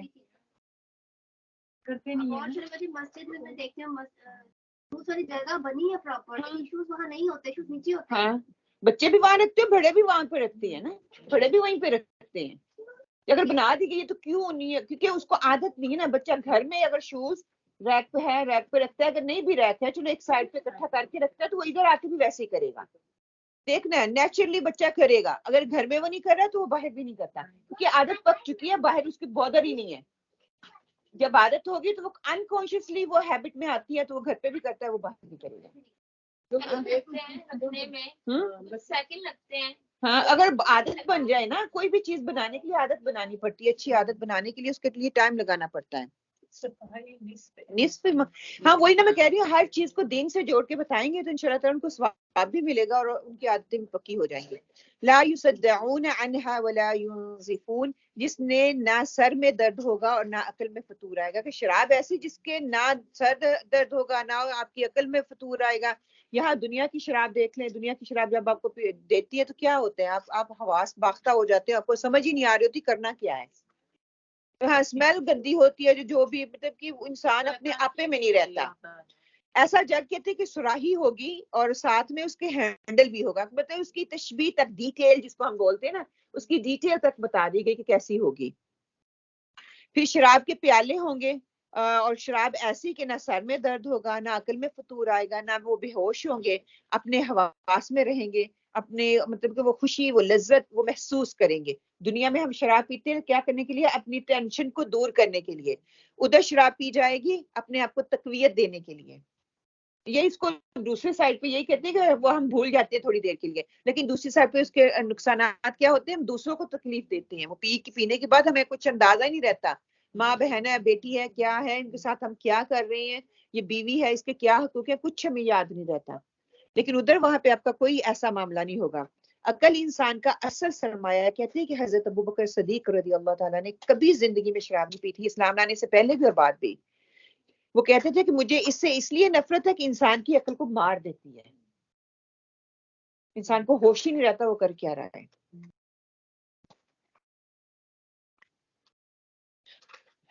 وَفَاكِهَةٍ مِّمَّا يَتَخَيَّرُونَ اور ایسے میوے لیے ہوئے جو ان کو پسند ہوں گے. سبحان اللہ کہ میوے وہاں پہ بھی چوائس تخیر جو ہوتا ہے نا خیر سے ہے کہ اسی سے اختیار انسان کو جو دیا گیا نا اسی سے ہے کہ بہت سی چیزوں میں سے کسی ایک کو اچھا ہونے کی بنیاد پر اختیار ہم کرتے ہیں. میں آپ کے سامنے کوئی فروٹ رکھوں پلیٹ رکھوں تو کیا ہوگا آپ اس میں سے سب سے اچھا تازہ بڑے والا خوبصورت والی چیز اٹھائیں گے. پھول میں سے اٹھائیں گے جو سب سے موٹا خوبصورت اور فریش دکھنے میں لگتا ہے. وہ علیحدہ بات ہے اینڈ پہ چوائس نہ رہے تو ہم پھر وہ جو سڑا گلا ہے وہ بھی کھا لیتے ہیں. وہاں پہ کہتے ہیں کہ چوائس ایسی ہوگی آپ کے پاس فریش اور تازہ ہی ہوگا. آپ کے پاس اختیار ہوگا. اس کا رنگ اس کا مزہ اس کی لک جو ہوگی اس کی شکل کے اعتبار سے دیکھیں گے ہر لحاظ سے وہ اچھا لگے گا. اور ایسے ہی ہم کرتے ہیں کہ دنیا میں بھی یہی مثال ہم لیتے ہیں. اور ہم اگر ہمیں کہا جائے کہ سڑا ہوا پہلے کھاؤ لیں گے کبھی بھی نہیں لیں گے. ہم اچھے کی طرف ہی بھاگتے ہیں. وہ کوئی بھی چیز ہو پھل ہو فروٹ ہو ڈرائی فروٹ ہو وہ روٹی ہو سالن ہو کوئی بھی ایسی چیز ہو جو آپ کو پسند ہو دیکھنے میں اچھی لگے دکھنے میں کپڑے ہوں وہ ہم اچھے والی ہی پہلے لیتے ہیں. وہ علیحدہ بات ہے کہ بعد میں چوائس نہ رہے تو ہم دوسری کی طرف چلے جائیں. وَلَحْمِ طَيْرٍ مِّمَّا يَشْتَهُونَ کہ اور پرندوں کے گوشت جو انہیں مرغوب ہوں گے جو ان کو پسند جن کو یہ پسند کرتے ہوں گے. اور اچھا یہاں پہ پرندوں کی کھانے کا کہا گیا نا کہ پرندوں کا کھانا کہتے ہیں لائٹ ہوتا ہے گوشت اس کا مزے میں دوسرے گوشت سے زیادہ مزیدار اور لذیذ ہوتا ہے اور ہضم جلدی ہونے والا ہے. یہ لائٹنس کا فیلنگ آپ کو دے گا. آپ کو ہیوی فیل نہیں ہوتا. ہم ادھر سے کچھ کھاتے ہیں اپنی گوشت وغیرہ جب میٹ وغیرہ کھاتے ہیں تو کیا ہوتا ہے ہیوی فیل ہونا شروع ہو جاتا ہے. تو وہ فیلنگ دی گئی ہے. وحور عین اور بڑی بڑی آنکھوں والی حوریں ہوں گی. یہ ساری چیزیں کس لیے ہوں گی کہ انسان جو آنکھیں ہیں نا انسان کے اوپر آنکھیں کس لیے ہوتی ہیں وہ زینت کا باعث ہے. وہ زینت میں آتی ہے جس کی بڑی بڑی آنکھیں ہوں گی. اگر کسی پیار کرنے والے سے پوچھے تو وہ تشبیہ کیا دے گا بڑی بڑی آنکھیں لمبے لمبے بال لمبی پتلی اور نا خوبصورت وائٹ چٹی گوری، مطلب ہمارے دنیا کا سٹینڈرڈ بھی یہی ہے، خوبصورتی کا معیار ہے یہ، ہم اس کو سمجھا جاتا ہے نا، نمایاں ہوتی ہیں، وہ نمایاں ہوتی ہیں. کا امثال اللؤلؤ المکنون، جو چھپے ہوئے موتیوں کی طرح ہوں گے، سبحان اللہ، کہ وہ اتنی خوبصورت ہوں گی جیسے چھپے ہوئے موتی ہوتے ہیں. جزاء بما كانوا يعملون، یہ صلہ ہے ان کے اعمال کا جو وہ کرتے رہے ہیں، کہ جنت عوض نہیں ہے، جنت بدلہ نہیں ہے، اچھے اعمال کے سبب سے ان کو جنت دے دی گئی ہے، کہ اچھے مال جو ہے جنت لینے کا یہ وہ بدلہ نہیں ہے کہ اچھے مال کی وجہ سے دیے گئے، بلکہ جنت میں کوئی بھی اپنے عمل کے ساتھ داخل نہیں ہو سکتا، اللہ کی رحمت سے ہوگا. یہ موٹیویشن دی جا رہی ہے، یہ کام کرو گے اجر ایسا ہوگا. اور اللہ تعالیٰ کہتے ہیں میں کسی کا حق نہیں رکھوں گا، جب میں محنت کروں گی، نیت خالص ہوگی، تو ڈیفینیٹلی میرا مکان، مجھے یہی جو اللہ تعالیٰ بیان کر رہے ہیں یہی مقام وہاں پہ ملے گا. اور اگر اس کے لیے میں کوشش اور محنت نہیں کروں گی تو اوبیسلی مجھے پھر وہ مقام نہیں ملے گا. لا يسمعون فيها لغوا ولا تأثیما، اور نہ وہاں بکواس سنیں گے اور نہ گناہ کی بات ہوگی، بالکل پیار محبت والی باتیں ہوں گی، کوئی آواز ریز نہیں کرے گا، کسی کو کوئی مطلب غصہ ہی نہیں آئے گا، بالکل غصہ ویسے ختم ہو جائے گا، غصہ ہوگا ہی نہیں، اینگری یا حسد کی نہ کوئی بیماری اس طرح کی کوئی ہوگی نہیں. لا يسمعون فيها لغوا ولا تأثیما، نہ وہاں بکواس سنیں گے اور نہ ہی گناہ کی بات کوئی کریں گے. کہ لغو جو ہوتی ہے نا، لغو بےہودہ بات کو کہتے ہیں، بیکار بات کو کہتے ہیں، بے مقصد بات، بے فائدہ بات، جھوٹ بات، جس میں غیبت، طنز، دوسرے کا تمسخر اڑانا، مذاق اڑانا، دوسروں کو تانے دینا. جنت بدتمیز اور بدکار لوگوں کے لیے نہیں ہے، بد لحاظ اور بد زبان لوگوں کے لیے نہیں ہے، وہ اچھے اخلاق اور اچھے کردار رکھنے والے لوگوں کے لیے، کیونکہ اس طرح کی عادات کے مالک لوگوں میں نعمت کا مزہ خراب کر دیتے ہیں. جو اس طرح کی جو لغو باتیں کرتے ہیں، بےہودہ باتیں، بیکار باتیں، لڑائی جھگڑے والی باتیں یا طنز حسد رکھنے والی باتیں. کوئی فنکشن ہو آپ کا، امیجن کریں شادی ہو، ٹھیک ہے، اس بندے سے آپ کی بن نہیں رہی، تو آ کے کوئی ایسی بات کر دے، آپ کا مزہ تو کرکرا ہو گیا نا، آپ کی خوشی تو خوشی نہیں نہ رہی، آپ کا مزہ خراب ہو جاتا ہے. عید تھی، عید پہ کوئی آیا نہیں آپ کے گھر، ٹھیک ہے، وجہ کیا ہوئی، وہ فلاں موقع پہ یہ بات کر دی تھی، کیا آپ کا مزہ کرکرا کر دیا. کوئی بھی موقع خوشی کا لگا لیں، میرے لیے وہ خوشی کا موقع ہے. کوئی دوسرا بندہ آتا ہے اپنی حسد کی وجہ سے یا اپنی بد زبانی کی وجہ سے، بد کلامی کی وجہ سے، اس میرے ماحول کو جس میں جو کہ میں خوشی کو اس کے ساتھ رہنا چاہ رہی تھی یا کرنا چاہ رہی تھی، وہ بد مزہ کر دیتا ہے. تو وہاں پہ ایسی کوئی بات نہیں ہوگی. وہاں پہ ہوگا کیا، قلیلا سلاما الا قلیلا سلاما سلاما، وہاں پہ صرف سلام ہی سلام ہوگا، سلامتی ہی سلامتی کی آوازیں آ رہی ہوں گی. سارے ایک دوسرے کے لیے خیر خواہ ہوں گے، سارے ایک دوسرے کے لیے خیر کی چاہ رکھنے والے ہوں گے، کوئی کسی کے خلاف بات نہیں کرنے والے ہوگا، کسی کے پاس حسد کینہ بغض نہیں ہوگا. عیب سے پاک باتیں، دل خوش کرنے والی باتیں ہوں گی، کوئی کسی پر کچڑ نہیں اچھالے گا، کوئی کسی کی غیبت نہیں کرے گا، کوئی کسی پہ الزام تراشی نہیں کرے گا، کوئی گالی گلوچ نہیں ہوگی، کوئی کسی کو بلا وجہ پریشان نہیں کرے گا. آپ صلی اللہ علیہ وسلم کی حدیث کا مفہوم ہے، آپ صلی اللہ علیہ وسلم نے فرمایا کہ کوئی شخص جنت میں نہیں جب تک کہ مومن نہ ہو، اور تم ایمان نہیں لا سکتے جب تک کہ تم آپس میں محبت نہ کرو. کیا میں نہ بتاؤں وہ چیز جس کے اختیار کرنے سے تمہارے کیا ہے کہ اسلام کو عام کرو. اگر ایک دوسرے میں محبت پیدا کرنی ہے، کہ لڑائی جھگڑا ہو گیا، پہلی بات کوئی بات کرنے کی پتہ ہم سمجھ رہے ہوتے ہیں اب میں بات کیا کروں، میں نے تو لڑائی کر دی یا میرے منہ سے کوئی ایسے الفاظ نکل گیا، میں کیا کروں، کیا السلام علیکم ویسے سلام کر کے بیٹھ جائیں. پہلے دن یہ کریں، دوسرے دن پھر باہر اندر جا کے سلام کرتے جائیں، اور دیکھیں نرم ہو جاتا ہے دل. بلیو میں ٹرائی کر کے دیکھیں. اب یہ لڑائی ہو کے ہٹی ہے، اب بعد میں آپ کو ریئلائز ہوتا ہے مجھے ایسا نہیں کرنا چاہیے، کہ میری غلطی ہوگی، سوری نہیں، ابھی ہمت پڑ رہی سوری کرنے کی، اب سلام کر لیں. اس کا جواب جتنا بھی کوئی ناراض ہوگا جواب ضرور دیتا ہے. ایون تو بچوں سے بھی ٹرائی کر کے دیکھیں، وہ آپ سے اگریسو ہوں گے، نہیں لڑ رہے ہوں گے، آپ سے بولنا نہیں چاہتے ہوں گے، آپ بس ہنس کے السلام علیکم، صبح اٹھ کے نیچے آتے ہیں نا، وعلیکم السلام، بڑے اچھے طریقے سے آپ کو جواب ملے گا، جیسے آپ کی وہ باؤنڈری کھل گئی. اگر آپ بھی موڈ دکھاؤ گے، وہ تو پہلے اگریسو ہو کے اوپر گیا ہے، وہ آپ کبھی بھی نہیں آ کے آپ کو سلام کرے گا. اگر میں اس کو یہ ایٹیچیوڈ دوں گی نا، فیوچر میں کبھی ایسا ہوگا تو دیکھنا وہ جب نیچے آئیں گے وہ آپ کے پہلے آتے ہوئے کہیں گے السلام علیکم، نیور مائنڈ کیا ہوا تھا رات کو. بات آگے کریں یا نہ کریں لیکن وہ سلام ضرور کریں گے. بچے جب اٹھتے ہیں ان کو پہلی عادت یہ ڈالنے کی سلام کریں، اور جب بھی آپ کے اندر کوئی اس طرح کی بات ہو کہ آپ میرے سے خیر ہی ہے، میرے منہ سے نکل گیا، میری کمزوری تھی، تھوڑا آپ کے بات آگے ہوتی ہے نا، میں تو بہت پایا کہ صبح لڑائی ہوئی ہے تو شام تک الحمدللہ کیا ہے اپنے آپ کو مارنا ہی ہے نا، 2 3 باتیں کرو، اسے موڈ صحیح ہو جاتا ہے۔ اور آزمان دیکھنا بچے بھی، اگر میں آپ کے ساتھ کوئی آپ کو لگتا ہے نا کہ انہوں نے آپ کی نافرمانی کی یا آپ کی بات نہیں مانی، ہمارے بچے شکر اندر ویسے نہیں ہے جیسے نافرمان بچے کئی دفعہ دل ہوتا ہے وہ بات نہیں مانتے، تو کیا دل میں ہو جاتا ہے کہ انہوں نے ایسا کیوں کیا ہے، تو آئیں گے السلام علیکم وعلیکم السلام، ممی آج کیا کیا، اتنے میں ممی بھی نرم بچے بھی نرم، یہ خیال تو ہے نا، یہ نہیں کہ نہیں کیا کیا، میں نے کہا کیا کرنا، وہ سارا دن گھر پہ تھے تو کیا کرتے ہیں، اگر میں بھی اس کو اگریسولی بات کرتی تو ٹھیک ہے میں نے بس پوچھنا تھا پوچھ لیا، آگے دوسری بات ہی نہیں، یہ پہلے مجھے قدم اٹھانا پڑے گا، ایک طریقے سے میں ان کو بتا رہی ہوں، لڑائی ہو بھی گئی، میرا نہیں بھی قصور، پھر بھی کبھی کبھی معافی مانگ لے کہ امی سے بھی غلطی ہو سکتی ہے، ابو سے بھی غلطی ہو سکتی ہے، ہم بھی انسان ہیں نا آپ لوگوں کی طرح، آپ 100% صحیح تھے، ایون تو وہ غلط بھی ہیں، لیکن کسی اور طریقے سے ان کو بتا دیں اس وقت جو ڈیسیژن بنایا گیا تھا وہ غلط تھا، لیکن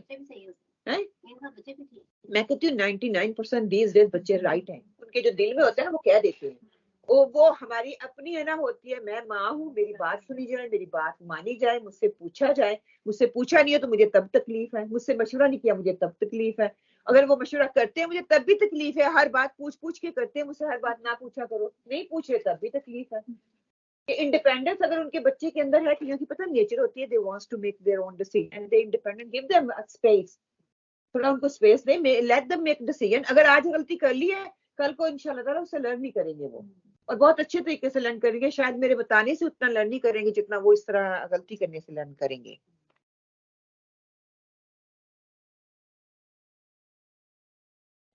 وَأَصْحَابُ الْيَمِينِ مَا أَصْحَابُ الْيَمِينِ، اور دہنے ہاتھ والے کیا ہی اچھے ہیں دہنے ہاتھ والے، یہ دہنے ہاتھ والوں کی جنت تھی جس کا یہ سارا بیان کیا گیا۔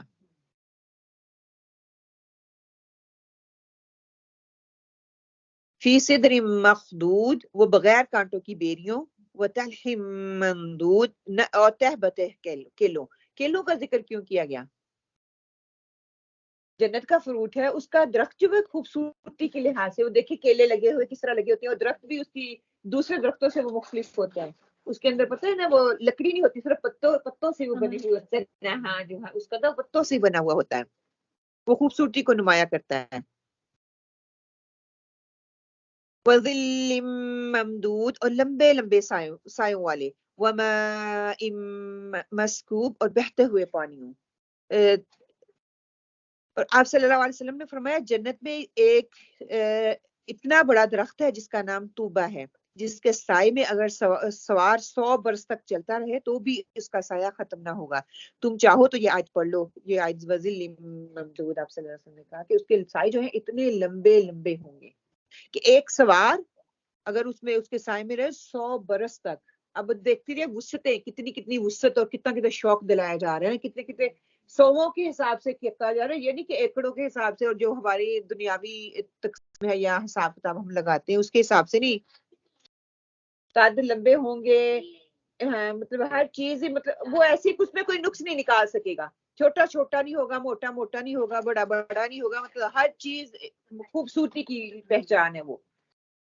وفاکہۃ کثیرہ، اور بکثرت پھلوں میں، لمقطوعۃ ولا ممنوعہ، جو نہ ختم ہوگی نہ روک لیے جائیں گے، نہ ختم ہوگی نہ ان سے روکے جائیں گے، مطلب جب جو چاہیں گے جس وقت چاہیں گے جب دل کرے گا بکثرت اس کو کھاتے پھریں گے، ان کو کوئی روکنے ٹوکنے والا نہیں ہوگا۔ ہم دنیا میں دیکھ لیں کوئی پھل ہوتا ہے یا کوئی فروٹ ہوتا ہے کسی نے لگایا ہوا ہے، اس کے ارد گرد کیا باؤنڈری لگائی ہوئی ہوتی ہے، کئیوں نے گیٹ بھی لگائے ہوئے ہوتے ہیں، کئیوں پہ تالے بھی لگے ہوئے ہوتے ہیں، دل چاہ رہا ہے کھانے کو پیسے نہیں ہے، دل چاہ رہا ہے لانے پڑے گی، وہاں پہ دل چاہ رہا ہے تو آپ سوچ ہی رہے ہو وہ خود ہی پھل آپ کے پاس آ جائے گا، آپ کو اٹھ کے چلنا بھی نہیں پڑے گا، مشقت بھی نہیں کرنی پڑے، ابھی سوچ ہی رہے ہیں، سوچ پہ ہی وہ چیز آپ کے سامنے حاضر ہو جائے گی۔ تو یہ چیزیں ہمیں سکھائی جا رہی ہیں موٹیویشن کے لیے، اگر مجھے علم ہوگا تو میں بچوں کو بتاؤں گی تو ان کو ہوگا نا، جو بھی چیز آپ کو چاہیے آپ اس وقت وہاں پہ لے سکتے ہو، آپ وہاں پہ مانگنا آپ کو ملے گی۔ تو یہ بچوں کو چاکلیٹ بہت پسند ہے، کہنا اللہ تعالیٰ جنت میں دیں گے، کام یہاں پہ کرو وہاں پہ آپ کو ملے جیسی چاکلیٹ، اور دنیا میں آپ نے ویسی چاکلیٹ دیکھی نہیں ہے، اور بچے انیسٹ ہوتے ہیں جیسے آج کل بہت یہ فون چل رہا ہے, فون پہ سب سے پہلے وہاں پہ انٹرنیٹ ہوگا, وہاں پہ انٹرنیٹ کی ضرورت ہی نہیں پڑے گی, کچھ خوبصورتی اور ہر چیز آپ کو انٹرٹین کرنے کے لیے ہوگی تو وہاں پہ انٹرنیٹ آپ کو ضرورت ہی نہیں پڑے گی, اس کا جتنا دماغ ویسے سوال ویسے جواب, کہ انٹرنیٹ وہاں پہ ہوگا اس کو وہی چیز زیادہ محسوس ہو رہی ہے نا کہ میں ہر وقت کارٹون دیکھتا ہوں, میری بس انٹرٹینمنٹ کا یہی سامان ہے. ہاں تو کارٹون دیکھنے کے لیے پوچھتے بھی تو وہی ہے نا, پھر اسی طرح ترغیب کرے کہ یہ جو کارٹون آپ کو پسند ہے نا وہاں پہ اتنا خوبصورت بن کے آئے گا آپ حیران رہ جاؤ گے, لیکن یہاں پہ اس کارٹون کو چھوڑنا پڑے گا. ہاں جس کو وہ چیز پسند ہے نا وہ اسی کا نام لے گا, اور نیکسٹ ٹائم آپ کو پتا چل جائے بچے کو یہ چیز پسند ہے اسی کی رغبت دلا کے ان کو پازیٹیوٹی کی طرف لے کے آئیں, تاکہ ڈرا کے, ہاں ڈرانا بھی ہے یہ نہیں کہ نہیں, لیکن پہلے محبت تو پیدا کر لینا. محبت کے بعد جب ڈرایا جائے گا نا تو محبت کا اتنا اثر ہوگا اور ڈرنے کے لیے آپ کے عمل کو بہتر کر دے گا. اگر پہلے ہم ڈر ڈال دیتے ہیں نا پھر وہ محبت کا ایلیمنٹ اس میں نہیں آتا. وفروش مرفوعہ, اور اونچے اونچے فرشوں میں ہوں گے. انشأنہن انشاء, ہم نے ان کی بیویوں کو خاص طور پر بنایا ہے, خاص حوریں وہاں پہ ہوں گی ان کا ذکر کیا جا رہا ہے. اور جو فرش ہوں گے بہت ہی خوبصورت اونچے اونچے, دیکھ کے حیران رہ جائے گا بندہ. فجعلناہن ابکارا, اور ہم نے انہیں کنواریاں بنا دیا کہ وہ بوڑھے نہیں ہوں گی. دنیا میں ہم تو بوڑھے ہیں نا, بوڑھے ہو گئے ہیں, تو وہاں پہ جوان ہی رہیں گے, بوڑھے نہیں رہیں گے, نہ مرد نہ عورتیں. عرباً اترابا, محبت والیاں اور ہم عمر, محبت کرنے والی اور ہم عمر ہوں گی. یہ نہیں ہوگا کہ دنیا میں جیسے ہم کہتے ہیں نا 2-4 دن کا فرق ہوتا ہے, 2-4 سال کا فرق ہوتا ہے, کوئی بڑا ہے کوئی چھوٹا ہے, کوئی لمبا ہے کوئی نہیں, وہاں پہ یہ فرق نہیں ہوگا, ہر ایک کو ایک جیسا ملے گا. کہتے ہیں بکر جو کہتے ہیں لڑکے اور لڑکی دونوں کے لیے آتا ہے. اور عروب اس عورت کو کہتے ہیں جو اپنے شوہر سے محبت تو کرتی ہے, محبت کے ساتھ ساتھ اس کا اظہار بھی کرتی ہے. کہتے ہیں نا اگر محبت کرتے ہیں تو شو بھی کرو, تو وہ شو کرنے والی ہوں گی, وہ بتانے والی ہوں گی کہ وی لو یو.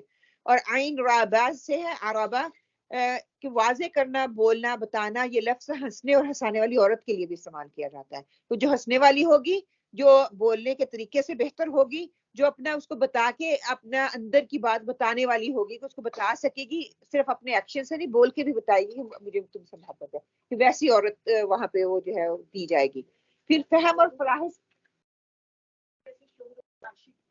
ہاں عاشق جو ہوتا ہے وہ بار بار اپنے پیار کا محبت کا اظہار ہی کرتا رہتا ہے نا. ہاں فہم اور فراست کی بنا پر مزاج شناس ہوگی, ان کو پتا ہوگا. جیسے ایک اچھی ماں ہوتی ہے نا, پتا ہے بچی نے اب کیا اگلی بات کرنی ہے, آپ کہہ دو بچے کے کہنے سے پہلے وہ mummy I just want to say this, میں یہی کہنے جا رہا تھا. تو وہ کئی دفعہ ہمیں بھی اندازہ ہو جاتا ہے میاں کو اب کیا چاہیے, جو ادھر ادھر کی باتیں کرتے ہیں ان کا مطلب اب کیا ہے, تو فوراً سے کتنی وہ اتنی فہم فراست والی ہوں گی کہ ان کو ان کے مزاج سے وہ بالکل ان کے ملتے ہوں گے.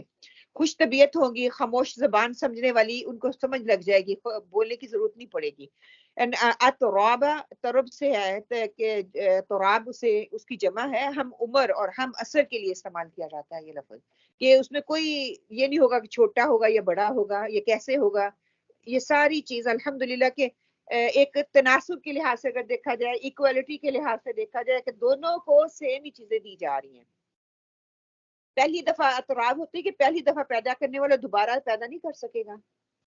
پھر اللہ ہر چیز پر قادر ہے, شکر ادا کرنے میں سستی نہیں ہونی چاہیے, شکوہ کرنے میں ہم جلدی کرتے ہیں. کہ مقربین کا عام اور عام مومنین کا درجہ علیحدہ کر کے اللہ تعالیٰ نے بتا دیا. کیوں؟ کیونکہ ان کے ٹھکانوں کا فرق بھی بتا دیا, اور ان جو ہے مقربین کے کیا کیا ہوں گے, وہاں پہ چیزوں کی طرف رغبت دلائی گئی, ویسی شراب ہوگی, مطلب لکشری ہوتی ہے اس کی طرف. اور پھر جو عام مومن تھے ان کے لیے کہہ دیا گیا ان کے فلور کی دنیا کی بیری کا ذکر جو ہوتا ہے نا, کو برا درخت سمجھا جاتا ہے نا, اس کے اوپر کانٹے ہوتی ہیں, اور نہیں, اور اللہ تعالیٰ نے ان کو کہتی وہاں پہ کانٹے نہیں ہوں گے, اور جس بیری کے کانٹے کم ہوتے ہیں اس کا پھل زیادہ میٹھا اور خوبصورت ہوتا ہے. وہاں پہ کانٹے بھی نہیں ہوں گے, اور ویسے بھی وہ دیکھنے میں اتنی خوبصورت ہوگی کہ اس سے تشبیہ دی گئی. اور پھر ان کو بتا دیا گیا کہ دونوں درجوں میں فرق کیوں رکھا اللہ تعالیٰ نے, کیوں, دونوں تمہارے سامنے, چوائس تمہارے پاس ہے, عقل تمہیں دے دی ہے, اب تمہاری اپنی مرضی ہے چوائس پہ کون سی لینا ہے, بہتر یا اس سے بھی بہتر. ہم تو کہتے ہیں بس چل رہا ہے, اگر چل رہا ہے تو پھر وہ کہیں بھی گر جائے گا. دوڑنے کی ضرورت ہے, ریس لگانے کی ضرورت ہے. اب میں دوڑ رہی ہوں یا ریس لگا رہی ہوں, چوائس میری ہے, اور میں پیچھے رہ رہی ہوں. پیچھے رہ جانے والے تو ہے ہی پیچھے رہ جانے والے نا، وہ تو پھر بڑھیں گے ہی نہیں. دوڑ لگانی ہے یا مجھے ریس لگانی ہے، سابقون میں جانا ہے یا یمین میں جانا ہے. اس سے نیچے تو کوئی درجے پہ خوشی نہ ہو کہ ہمیں وہ اس پہ بھی خوش ہونا ہے. یہ ساری دے کے مقصد یہی ہے کہ ترغیب دلائی جا رہی ہے. انشاءاللہ تعالی ہم یہاں پہ بریک کرتے ہیں اور اس کے بعد پھر جنت کے حوالے سے میں احادیث آپ کے سامنے رکھ دوں گی، جس سے تھوڑی اور انشاءاللہ تعالی، یہ تو قرآن کے الفاظ ہم نے پڑھے نا، کچھ اور احادیث اور اس کا جنت میں کیسے نظارے ہوں گے ان پہ انشاءاللہ تعالی ہم بات کریں گے. آپ نفل پڑھ لیں.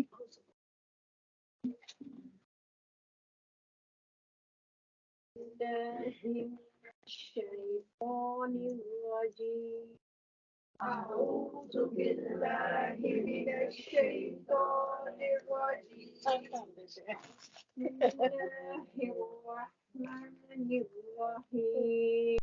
بسم الله الرحمن الرحيم. بسم الله الرحمن الرحيم. أستغفر الله الذي لا إله إلا هو لا إله إلا الحي القيوم هو الحي القيوم وأتوب إليه میں اللہ سے معافی مانگتی ہوں میں اللہ سے معافی مانگتی ہوں جس کے سوا کوئی معبود نہیں، جس کے سوا کوئی معبود نہیں، وہ زندہ جاوید اور قائم ہے، وہ زندہ جاوید اور قائم ہے، اور میں اسی کے حضور توبہ کرتی ہوں. اور اسی کے توبہ کرتی ہوں. رب اغفر لي وارحم رب اغفر وارحم وأنت خير الراحمين. وأنت خير الراحمين. اے ہمارے رب، اے ہمارے رب، ہماری مغفرت فرما ہماری مغفرت فرما اور رحم کر، اور رحم کر، اور تو سب رحیموں سے اچھا رحیم ہے. اور تو سب رحیموں سے اچھا رحیم ہے. اللهم اغفر لي وارحمني اللهم اغفر لي وارحمني وأهدني وعافني وارزقني واهدني وعافني وارزقني. اے اللہ مجھے معاف فرما، اے اللہ مجھے معاف فرما، مجھ پر رحم فرما، مجھ پر رحم فرما، ہدایت دے، مجھے ہدایت دے، مجھے عافیت دے، مجھے عافیت دے، اور مجھے رزق دے. اور مجھے رزق دے. اللهم اغفر لنا اللهم اغفر لنا وللمؤمنين والمؤمنات وللمؤمنين والمؤمنات والمسلمين والمسلمات والمسلمین والمسلمات.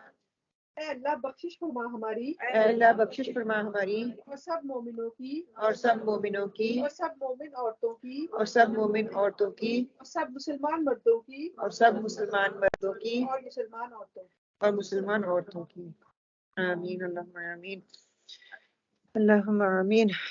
بسم اللہ الرحمن الرحیم. رب اشرح لی صدری ویسر لی امری واحلل عقدۃ من لسانی یفقہوا قولی. آمین اللہم آمین. انشاءاللہ تعالی جنت، جب ہم بات کرتے ہیں جنت کے ناموں کا تو الحمدللہ ہم نے دیکھ لیا کہ کون کون سے جنت کے نام ہیں، جنت کی شان کیا ہے، جنت کی وسعت کتنی ہونی چاہیے، جنت کے محلات کیسے ہونے چاہیے، اور جنت والوں کا لباس کیسا ہوتا ہے یا ہوگا. جنت کے پھل کے بارے میں ہم نے پڑھ لیا، جنت کی نہریں کیسی ہیں، حوض کوثر وہاں پہ ہوگا، جنت کی حوریں کیسی ہوں گی، اور جنت میں اللہ تعالیٰ کا دیدار. ان سب کو انشاءاللہ تعالیٰ کوشش کرتے ہیں کہ اللہ تعالیٰ ہمیں توفیق دے کہ اس کو دیکھ سکیں، پڑھ سکیں اور اسے کچھ چیز حاصل کر سکیں. کہ ہم جب جنت کی بات کرتے ہیں یا جنت کے حصول کے لیے انسان دن رات ہم محنت کر رہے ہیں نا کہ اللہ تعالیٰ ہمیں جو ہے وہ جنت الفردوس میں اعلیٰ مقام عطا کرے. اس لیے ہم اللہ تعالیٰ کی عبادت کرتے ہیں، اپنے خواہش نفس کو کنٹرول میں رکھنے کی کوشش کرتے ہیں، اللہ تعالیٰ کی احکامات کو ماننے کی کوشش کرتے ہیں، برائیوں سے بچنے کی کوشش ہم کرتے ہیں کہ اللہ تعالیٰ ہماری اس عمل کو قبول کر لے. اب الحمدللہ رمضان کا مہینہ ہے، ہم قیام بھی کر رہے ہیں، ہم صدقہ خیرات دے رہے ہیں، ہم قرآن کی تلاوت کر رہے ہیں، اس کے ساتھ زیادہ سے زیادہ ٹائم سپینڈ کرنے کی کوشش کر رہے ہیں. تو یہ ساری چیزیں کثرت سے کر رہے ہیں اسی لیے کہ اللہ تعالیٰ ہمیں جنت دے. اور الحمدللہ ہم کوششیں بھی کر رہے ہیں اللہ تعالیٰ ہمیں جنت کی نعمتیں دے. پھر دل میں خواہش بھی آتی ہے، سوال بھی پیدا ہوتا ہے جنت کی نعمتیں کیسی ہوں گی، حوروں کا اللہ ذکر ہوا کیسی حوریں ہوں گی، مطلب کہ ہمیں ترغیب دلائے گی، لیکن ان کی شکل و الفاظ جو ہے نا اسکالرز کہتے ہیں کہ جنت کو ایز اٹ از آپ پریزنٹ ہی کر سکتے کہ الفاظ جو عربی میں جس طرح اس کو پڑھنے سے جو مزہ ہے وہ اس کی ٹرانسلیشن سے نہیں آ سکتا، لیکن کوشش کر کے ان کے لوگوں کے اندر وہ چیز بٹھا سکے، ان کو اس چیز کے لیے موٹیویٹ کر سکے کہ جنت کیا چیز ہے۔ جنت کا سب سے پہلا نام جنت ہے، اور جنت کہتے ہیں کس کو ہے کہ جنت کا نام جو جنت مشہور ہے، اس میں نعمتیں ہوں گی، لذتیں ہوں گی، طرح طرح کی قسم قسم کی نعمتیں، لذتیں، راحتیں، آنکھوں کی ٹھنڈک کے لیے یہ چیز استعمال کی جاتی ہے۔ جنت جو لفظ استعمال ہوتا ہے عربی میں جنت باغ کو کہتے ہیں جس کے درخت اور پودے گھنے ہوں اور داخل ہونے والا ان میں چھپ جائے، جھاڑیاں وغیرہ جو بھی ہم کہہ رہے ہیں عام زبان میں، جیسے ہم جھاڑیوں میں چلے جاتے ہیں تو بندہ چھپ جاتا ہے نا، جنت جب ہم جائیں گے تو باغات اور پھل اور درخت اور پھول اور سکول ہر چیز اتنی زیادہ ہوگی کہ انسان کے اندر ہو کے ہی رہ جائے گا۔ دنیا میں رہتے ہوئے ہم جب دیکھتے ہیں کوئی ایسا منظر خوبصورت ہو، نہریں بہ رہی ہوں، ساتھ پہ جنگل خوبصورت ہو، ایک سائڈ پہ فلاور ہو، برڈ چہچہا رہے ہوں، کتنی خوبصورت، دل بار بار کرتا ہے ہم وہاں پہ جائیں، جا کے اس چیز کا نظارہ کریں۔